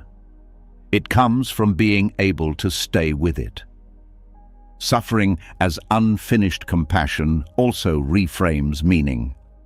You no longer ask why this is happening to you. You ask how this is asking to be met. This question shifts attention from explanation to relationship. Relationship heals. not by fixing but by connecting. Empathy also reveals interdependence. You see how your pain connects to others' pain. You recognize shared vulnerability. This recognition deepens care. Care that arises from empathy is not forced. It is natural. This natural care extends outward. You respond differently to others, more gently, more patiently, more realistically. Your suffering becomes a teacher, not because it was good, but because it showed you how much empathy matters. When empathy matures, suffering changes form. It may still arise, but it does not dominate. It passes through a field of care rather than a field of resistance. This field of care is compassion. Compassion does not erase pain, it transforms the relationship to it. This transformation is the beginning of liberation, not liberation from experience, but liberation within experience. The Buddha taught that suffering ends when ignorance ends. Ignorance here does not mean lack of knowledge, it means lack of intimacy, lack of empathy. When intimacy forms, suffering no longer stands alone. This is why some pain persists until empathy arrives, not because you deserve it, not because you failed, but because compassion was still learning how to hold it. You are not meant to conquer your pain, and you are meant to meet it. When you do, suffering fulfills its function and begins to soften. Not because it was solved, but because it was finally understood. This understanding is not intellectual, it is relational. And in that relationship, something heals. You are not broken, your compassion was still forming, and as it forms, becoming continues, quietly, gently, truthfully. As compassion finishes what suffering began, something else often follows that few people talk about honestly. You might expect relief, calm, a sense that everything finally settles. But instead, life can feel more unstable than before. Relationships strain, old comforts stop working. The ground under your sense of self shifts again. This is not a mistake. This is often what awakening actually looks like at first. There is a popular image of enlightenment as permanent peace, a calm smile, a life untouched by disturbance. Buddhism does not promise this as the starting point. In fact, early awakening is more likely to feel like disruption than serenity. It removes illusions before it offers ease. Awakening means seeing clearly, and clear seeing does not always feel good. When you begin to see how much of your life was built on avoidance, compromise, or unconscious habit, comfort is disturbed. You can no longer unsee what you see.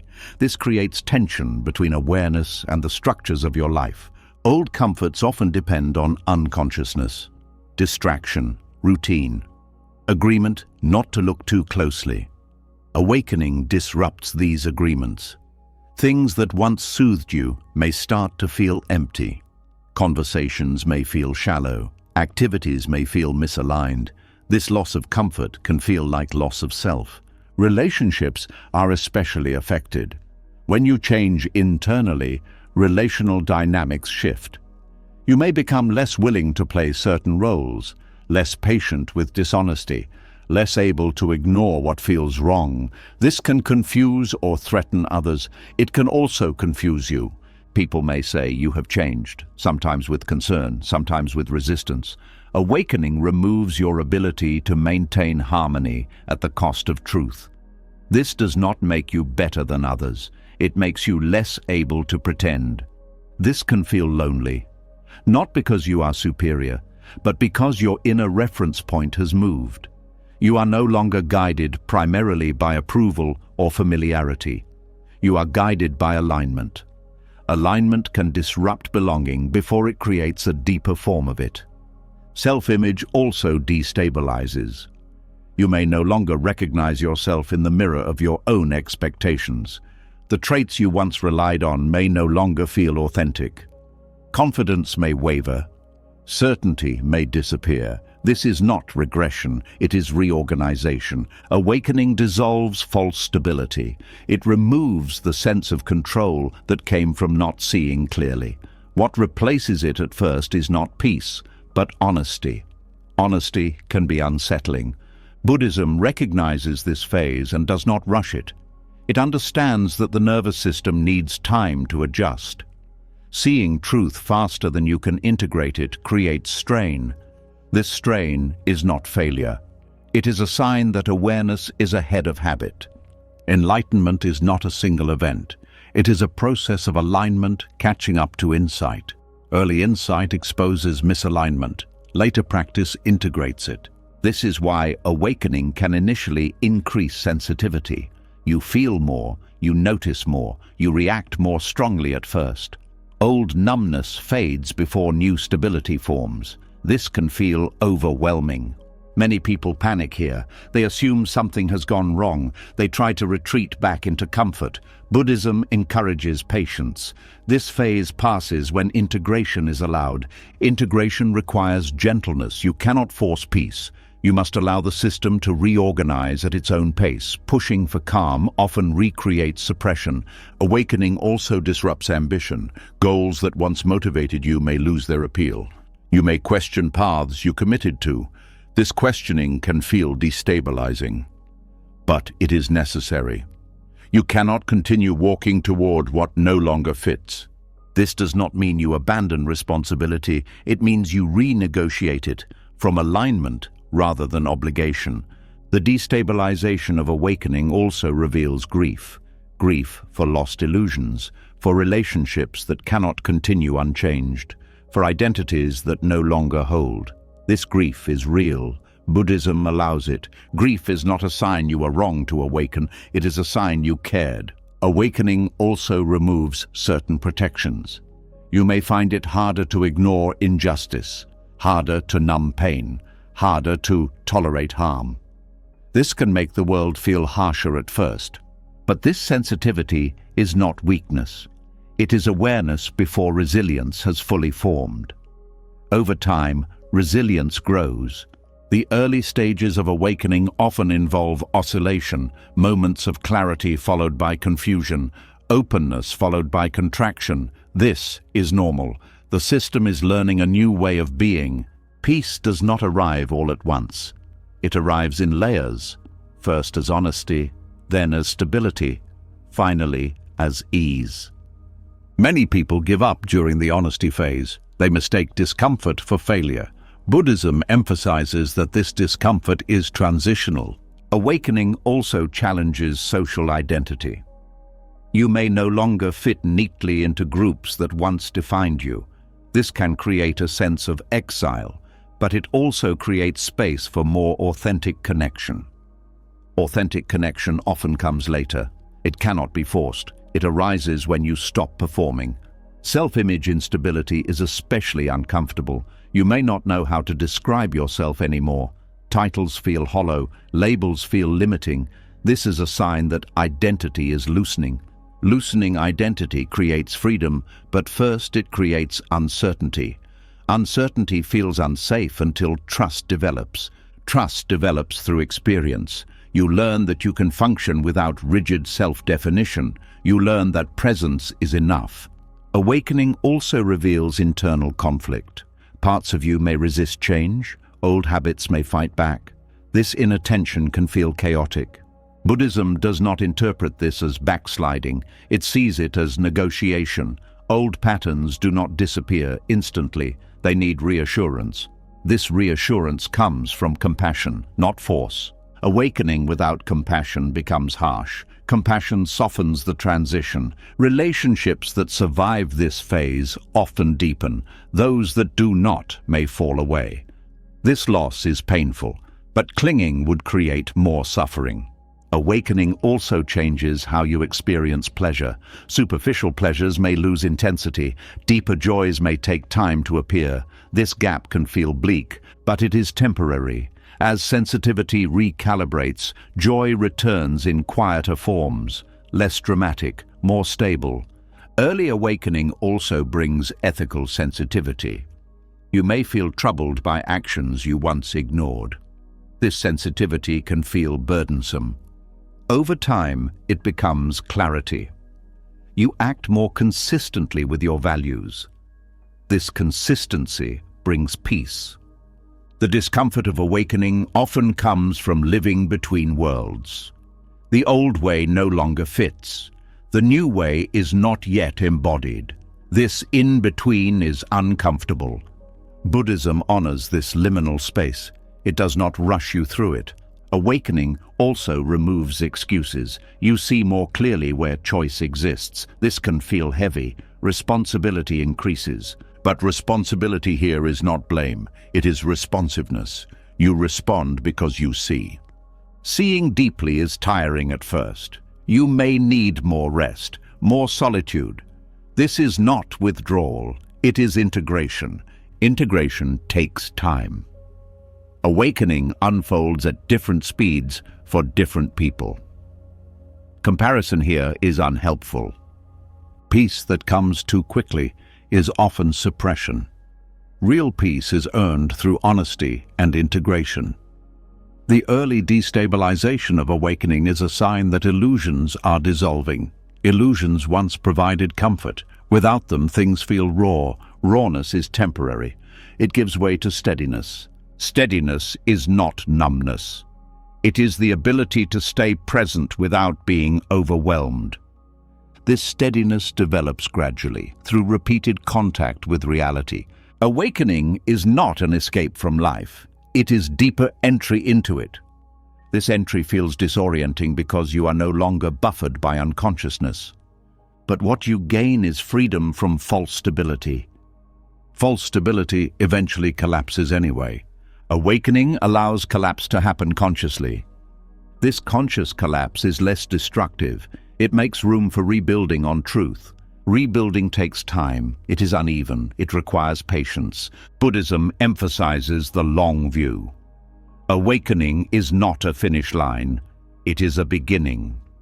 The peace people associate with enlightenment comes later. It is not imposed. It emerges. It emerges from living honestly. It emerges from allowing destabilization to do its work. It emerges from letting comfort be replaced by alignment. Alignment is quieter than comfort, but more stable. Awakening destabilizes because it removes what no longer belongs. What remains is real. Real life is not always peaceful, but it is workable. As awareness matures, peace becomes less dramatic and more reliable, not because nothing disturbs you, but because you are no longer disturbed by disturbance. This is not indifference, it is resilience. The early chaos of awakening is not a sign of failure. It is a sign that truth is reorganizing your life. You are not losing yourself, you are losing illusions. And in their absence, something more stable slowly forms. Not overnight, but honestly. You are not broken, you are awakening. And awakening at first is rarely peaceful. As the shock of awakening settles and the rawness begins to find its footing, another question quietly emerges. Not about truth, not about insight, but about direction. You may notice that practice has become central to your life, yet something feels slightly off. You are calmer in some ways, but distant in others. Clearer inside, yet strangely disconnected from the world around you. This is where a subtle line appears, and it matters more than it seems. Spiritual practice can heal, and it can also hide. The difference is not obvious at first. Both can look peaceful, both can sound wise, both can offer relief. Buddhism speaks directly to this tension through what it calls the middle way. Not as moderation in a shallow sense, but as a deep discernment between presence and avoidance. After awakening disrupts comfort and identity, it is natural to seek stability. Practice can provide that. Meditation, teachings, rituals, and silence can calm the nervous system and offer meaning. But when the ground is still shifting, there is a temptation to use these tools not to meet life, but to step away from it. Escaping does not always look dramatic. It can look serene. It can sound like acceptance. It can feel like transcendence.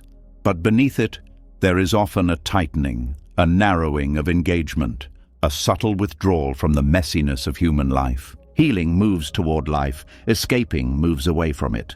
The difference lies in contact.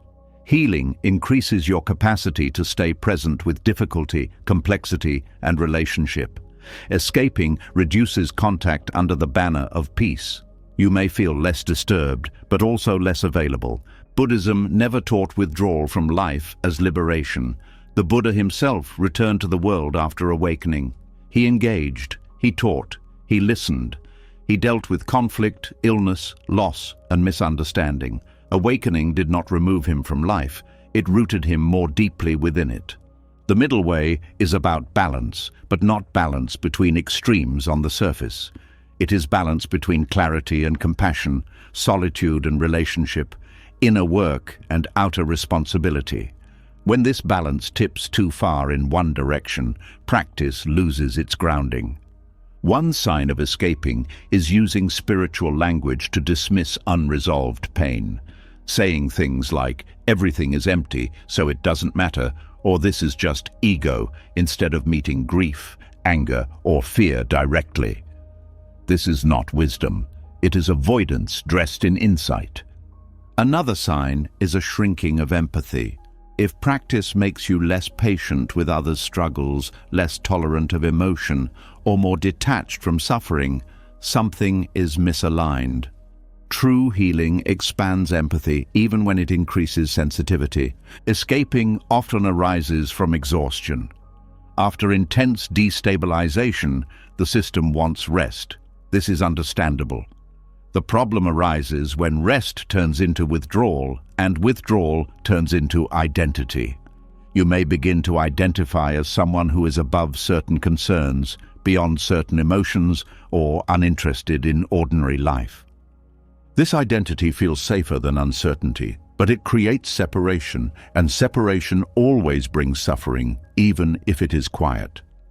The middle way does not reject retreat or solitude. It values them deeply, but it asks what they are serving. Are they helping you return to life with more clarity and care, or are they becoming a place to hide from unresolved engagement? Healing often feels harder than escaping because it requires staying in conversation, staying in responsibility, staying in ambiguity. Escaping offers immediate relief. Healing offers lasting integration. One way to discern the difference is to notice what practice does to your relationships. Healing practice makes relationships more honest, even if more challenging. Escaping practice makes relationships feel like interruptions. Another marker is how you relate to discomfort. Healing increases your ability to be with discomfort without needing to explain it away. Escaping reduces discomfort by avoiding situations that bring it up. Buddhism does not advocate comfort at all costs. It advocates clarity with compassion. Sometimes clarity means engaging in difficult conversations.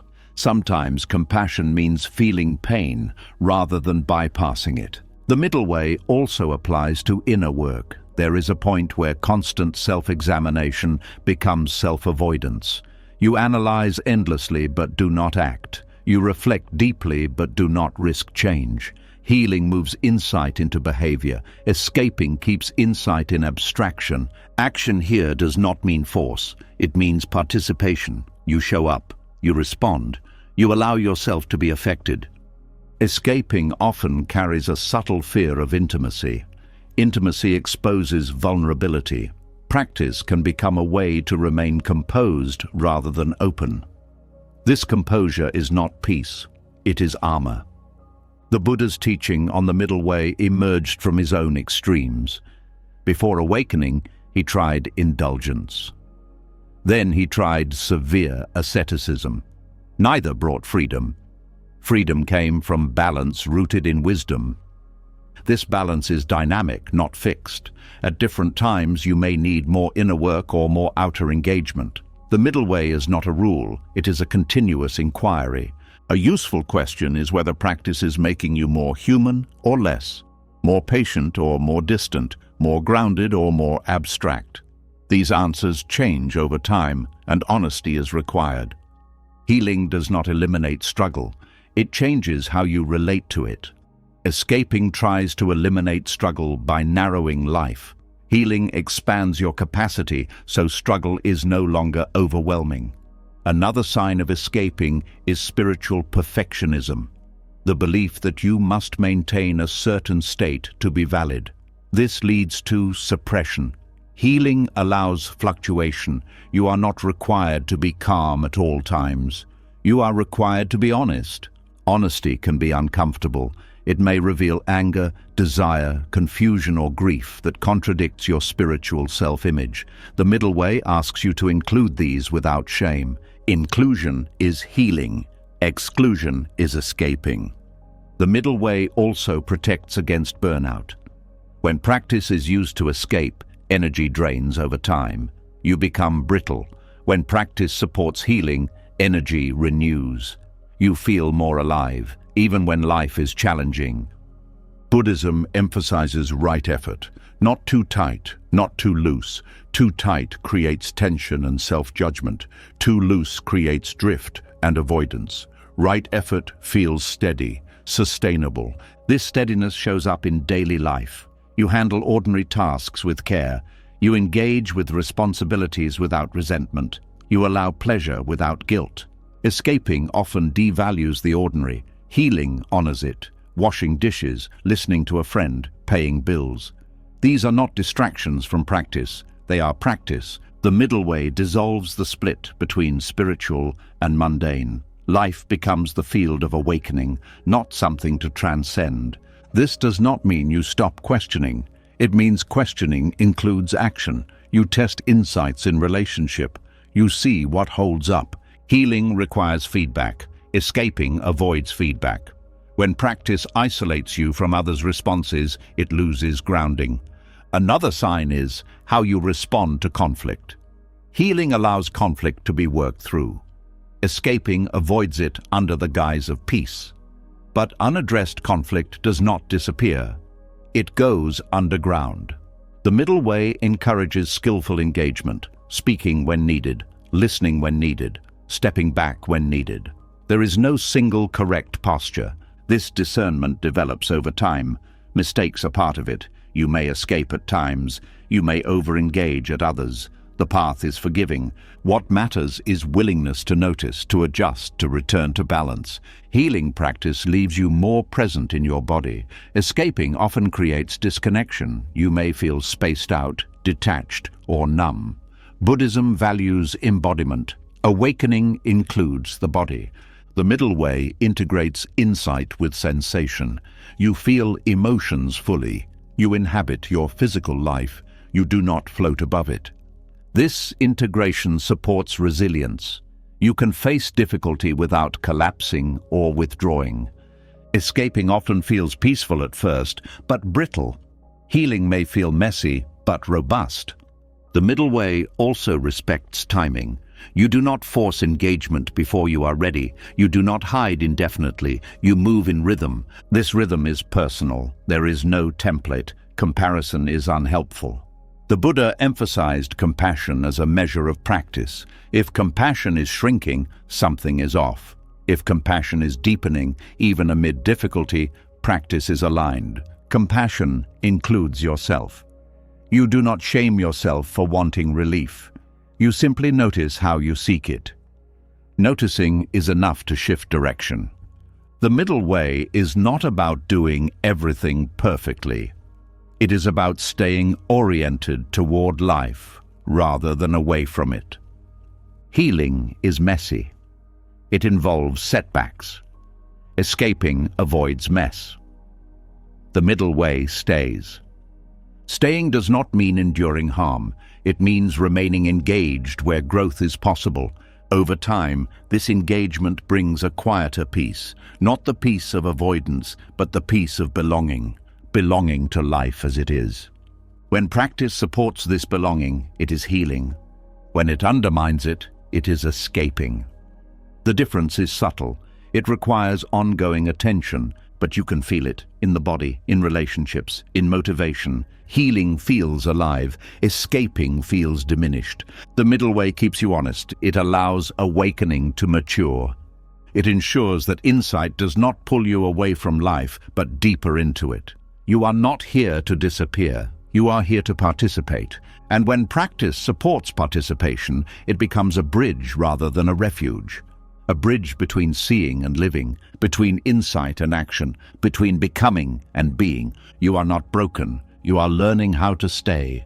As practice finds its balance and the line between healing and escaping becomes clearer, another subtle pattern can appear. It does not feel harmful. In fact, it feels responsible, even wise. You tell yourself you are still working on things, still processing, still becoming. And without realizing it, life is placed on hold. The idea of being on a healing journey can be deeply supportive at first. It gives language to pain. It creates permission to slow down. It offers hope that things can change.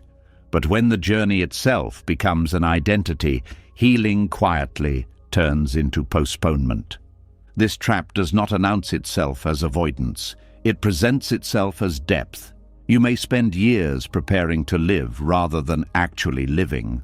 Always almost ready, always nearly healed. Always one insight away from fully engaging. Buddhism is clear about this danger.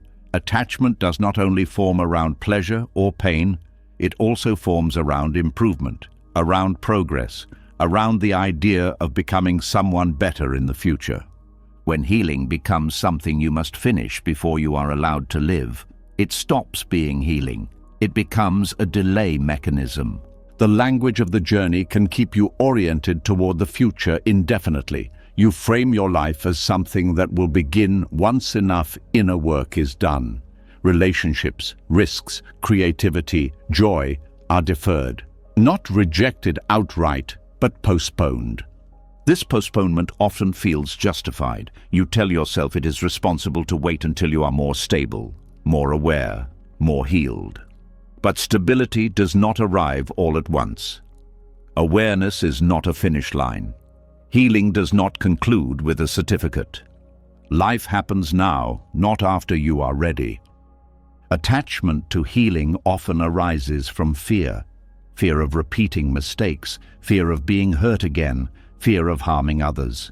These fears are understandable, but when they dominate, healing becomes a shield rather than a bridge. Buddhism does not teach healing as preparation for life. It teaches healing as participation in life. Insight is meant to be lived, not perfected in isolation. When you are attached to healing, every experience is evaluated. Is this too much for me right now? Does this align with my process? Am I ready for this? These questions can be useful, but when they become constant, they narrow life. You begin to relate to yourself as fragile, as someone who must be protected from complexity. This belief reinforces itself. The less you engage, the more intimidating engagement feels. The journey identity also creates endless self-monitoring. You watch your reactions closely, not to learn, but to assess readiness. You track progress. You measure setbacks. Life becomes a project rather than an experience. Projects end. Life does not. This is where the trap tightens. You become very good at understanding yourself, but less practiced at living with others. You know your patterns, but you have fewer chances to respond differently in real situations. Growth becomes theoretical. Buddhism emphasizes embodied wisdom. Wisdom that shows up in action, in relationship, in difficulty. This kind of wisdom cannot develop fully in reflection alone. Attachment to healing also changes how you relate to pain. Pain becomes something that must be processed before you move forward. But some pain only resolves through movement, through action, through contact. Grief, for example, does not always dissolve through analysis. Sometimes it needs laughter, work, love, risk. Healing that excludes these becomes incomplete. The journey trap can also create a subtle superiority. You see yourself as someone doing the work, while others are asleep or unhealed. This separation is not intentional, but it isolates you. Isolation slows healing. Another sign of attachment to healing is when language replaces experience. You talk about boundaries, triggers, and integration, but avoid situations that would actually test them. This avoidance feels wise, but it keeps skills unpracticed. Buddhism values practice in the midst of life, not as exposure therapy, but as integration. You learn by engaging, not by waiting for perfect readiness. Healing as identity often resists endings. You are always in process, always unfolding. This sounds open-ended, but it can become a way to avoid commitment. If you are always becoming, you never fully arrive anywhere. Arrival does not mean completion. It means presence. You show up even when unfinished. Life does not ask you to be healed. It asks you to be here. Attachment to healing can also distort time. The past becomes a constant reference point. You organize your present around what happened before. This can be necessary for a while, but eventually it keeps you anchored backward. Buddhism encourages learning from the past without living inside it. When healing becomes attachment, the past dominates. When healing becomes wisdom, the past informs but does not control. Another subtle trap is waiting for permission. You wait for an inner signal that says you are ready. But readiness often comes after action, not before it. Courage is built through movement, confidence through contact, not the other way around. This does not mean pushing yourself recklessly. It means noticing when caution has become a habit rather than a response to real danger. Attachment to healing often carries an unspoken belief that life is dangerous. That engagement will overwhelm you. Buddhism does not deny danger, but it teaches discernment. Not all discomfort is harm. Avoiding all discomfort in the name of healing prevents growth. The journey trap can also keep you focused inward excessively. Self-awareness is valuable, but when it becomes self-absorption, it narrows perspective.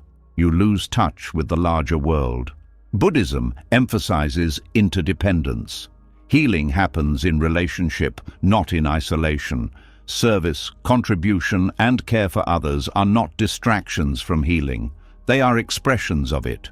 When you remain too focused on your own process, you may miss opportunities to connect, to help, to be helped. These opportunities often accelerate healing more than introspection. Attachment to healing can also create fear of joy. You may hesitate to enjoy life fully, worrying that joy is premature or distracting. This hesitation keeps life muted. Joy is not a reward for healing.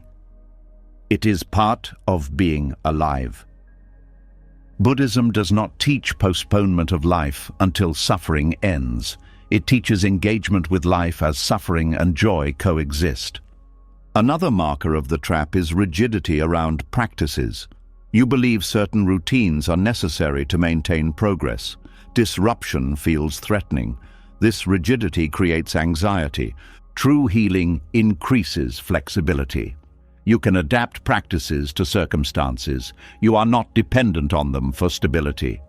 The journey trap also affects decision-making. You delay choices, waiting for more clarity, but clarity often emerges through commitment.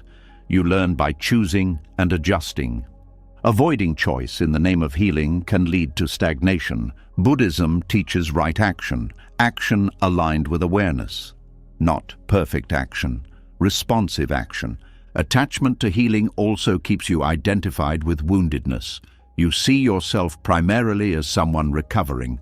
This identity can become familiar and safe, even when it no longer reflects your reality. Letting go of the healing identity can feel like betrayal of your past pain. But it is not.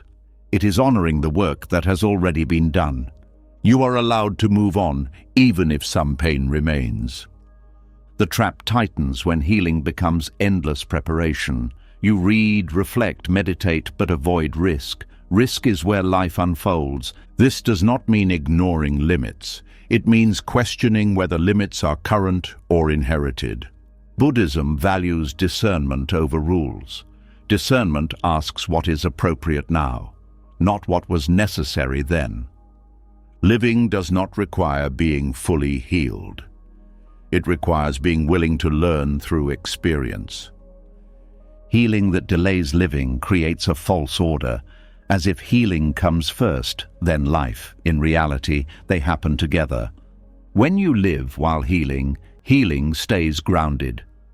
When you heal without living, healing becomes abstract. Attachment to healing also increases pressure. You feel responsible for constant improvement. This pressure creates fatigue. Letting go of the journey identity allows rest. Not rest from life, but rest within life. Rest does not mean stopping growth. It means stopping the obsession with growth. Buddhism teaches non-attachment even to wholesome states. Healing is wholesome. Attachment to it creates suffering. Freedom comes from holding healing lightly. You care, but you do not cling. When you release the need to constantly be on a journey, you may feel exposed. Without the narrative of process, you face life directly.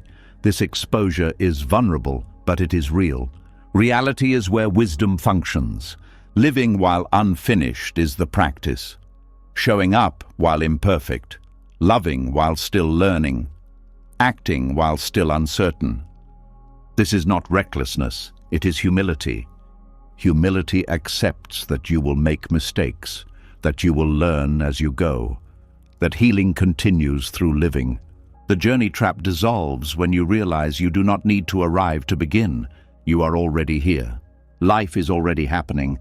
Healing is not something you complete so you can live. Healing is what happens when you live honestly. When you stop postponing, energy returns, curiosity returns, engagement returns. You do not abandon healing, you stop hiding behind it. You step into life with what you have, and what you have is enough to begin. You are not behind. You are not unready. You are alive, and living is not the reward for healing. Living is the ground where healing continues. You are not broken. You are becoming. And becoming does not require waiting, as life is no longer postponed and you step into it without waiting to be finished. Something unexpected often rises. It is quiet. It does not demand attention the way pain once did. It does not feel like failure, and yet it carries weight. It is the feeling of loss that comes not from falling apart, but from moving forward. When you become someone new, something old must be left behind. Not because it was wrong, but because it no longer fits. This leaving is rarely dramatic. There is no ceremony, no clear goodbye.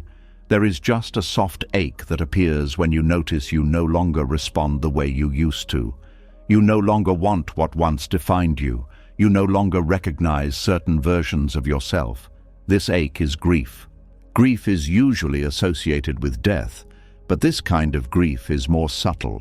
It is the grief of identity change, the grief of outgrowing selves that once kept you safe, the grief of realizing that you cannot return to who you were even if you wanted to. Buddhism does not overlook this grief. It understands that becoming involves loss, even when the change is healthy, even when it is chosen, even when it brings relief. Growth is not only expansion, it is also relinquishment. Old selves were not illusions. They were real responses to real conditions. They carried you through confusion, danger, longing, and survival. They deserve respect. When they fall away, something inside you remembers what they did for you. Grief honors that memory. Many people try to skip this grief. They rush to identify with the new self, the healed self, the awakened self, the stronger self. But skipping grief creates fragmentation. The old selves do not disappear. They linger, unheard, creating tension beneath the surface.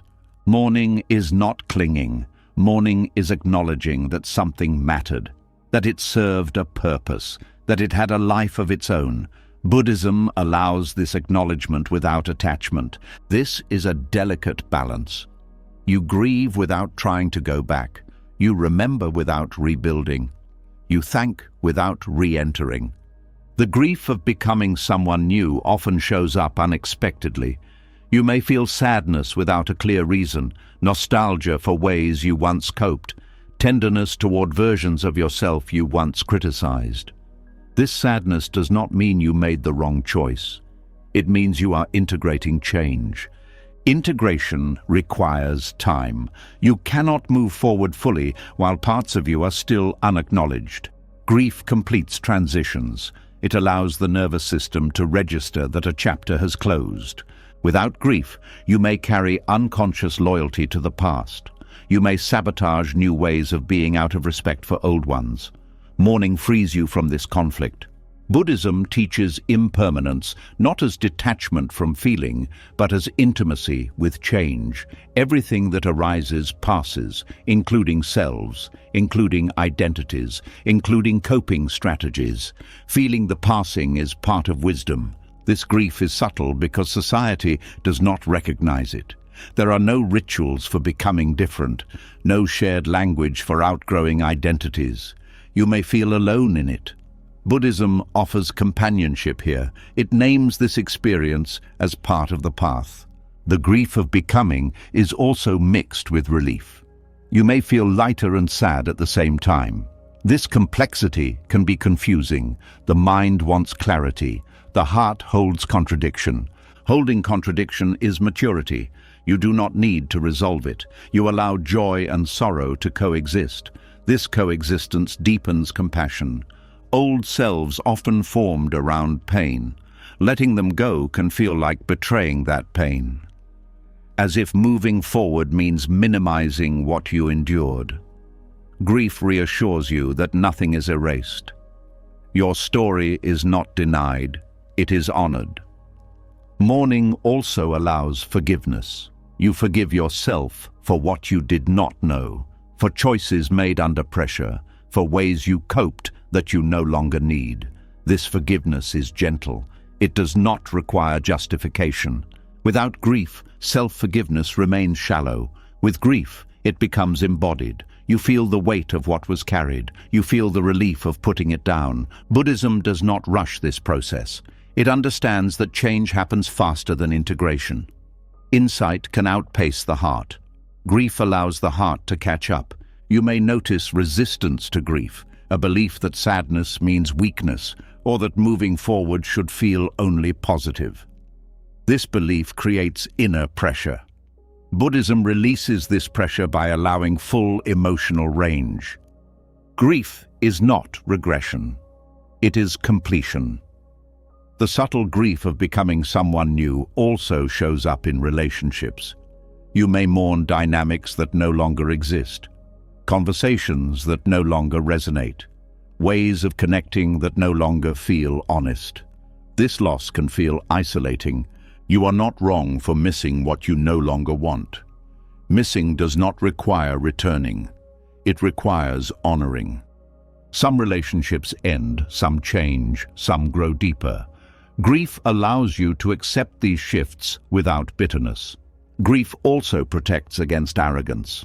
When you mourn who you were, you remain connected to your humanity. You do not look down on your past self. You bow to it. This bowing creates continuity. You are not cutting yourself off from who you were. You are integrating. Integration is the opposite of clinging. Clinging freezes identity. Integration allows movement. The grief of becoming someone new is often quiet. It does not demand attention. It surfaces in moments of stillness, in pauses, in unexpected tears. Buddhism encourages allowing these moments rather than distracting away from them. Allowing grief does not mean indulging it endlessly. It means letting it pass through. Grief that is felt moves. Grief that is avoided stagnates. Stagnant grief can masquerade as doubt. You question your direction. You wonder if change was a mistake. Often this doubt is not about the future. It is about unacknowledged loss. When you name the loss, doubt softens. You can move forward with clarity rather than confusion. Mourning old selves also releases fear of future change. When you know you can grieve without collapsing, change becomes less threatening. You trust your capacity to let go. This trust is essential for ongoing becoming. Life will continue to reshape you. Each reshaping involves loss. Grief becomes a skill rather than a crisis. Buddhism treats grief as wisdom in motion. It teaches you impermanence through feeling, not theory. You do not just understand that things change, you feel it. Feeling impermanence does not make you detached. It makes you tender. You care deeply because you know nothing lasts. This tenderness enriches life. You show up more fully. You appreciate moments without trying to freeze them. The grief of becoming someone new also reveals gratitude. You may feel thankful for the ways you survived, for the strength you had when you needed it. This gratitude does not require staying the same. Gratitude and grief often travel together. One honors what was given. The other releases what is no longer needed. Old selves often carried burdens you no longer need to bear. Grief allows you to set them down with respect. This respect prevents inner conflict. You are not fighting your past, you are releasing it. The mind often wants to label grief as a problem. Buddhism sees it as a natural response to change. When change is conscious, grief follows. This grief is not endless, it comes in waves. Each wave marks another layer of transition. You may grieve not only who you were, but who you thought you would be. Dreams that no longer align, expectations that have softened. This grief is also part of becoming. Letting go of imagined futures creates space for real ones. Mourning does not mean clinging to the past. It means allowing it to pass fully. You do not carry it forward unfinished. Unfinished grief weighs you down. Finished grief frees energy. This energy returns as presence. You feel more grounded, more real, less divided. The subtle grief of becoming someone new often deepens compassion for others. You recognize how hard change is. You stop rushing people through their transitions. You offer patience. This patience enriches connection. You meet others where they are, not where you think they should be. Buddhism honors this patience. It does not demand speed, it values depth. Depth includes grief. As you allow grief, identity becomes lighter. You are less defined by what you were. You are not yet defined by what you are becoming. You rest in between. This in-between is fertile. It allows creativity. It allows honesty. It allows renewal. Grief does not stop you from living. It allows you to live without dragging the past behind you. You do not need to cling to old selves to honor them. You honor them by letting them go, by acknowledging what they gave, by carrying forward what is essential and releasing what is heavy. This is not loss without gain. It is transformation with tenderness. You are allowed to feel sad for who you were. You are allowed to feel relief at no longer being them. These feelings do not cancel each other. They complete each other. Becoming someone new does not require forgetting. It requires mourning without attachment. When grief is allowed, the path clears. You move forward unburdened, not because nothing was lost, but because what was lost was honored. You are not betraying your past, you are completing it. And in that completion, becoming continues, quietly, humanly, with depth. You are not broken, you are becoming. You were never meant to arrive at a final version of yourself. Every lesson you just moved through points to the same truth from a different angle. Discomfort was not a flaw, it was movement. Confusion was not failure, it was space. Repetition was not stagnation, it was depth. Grief was not weakness, it was integration. And healing was never a destination. It was a way of learning how to live. Buddhism does not ask you to erase who you are.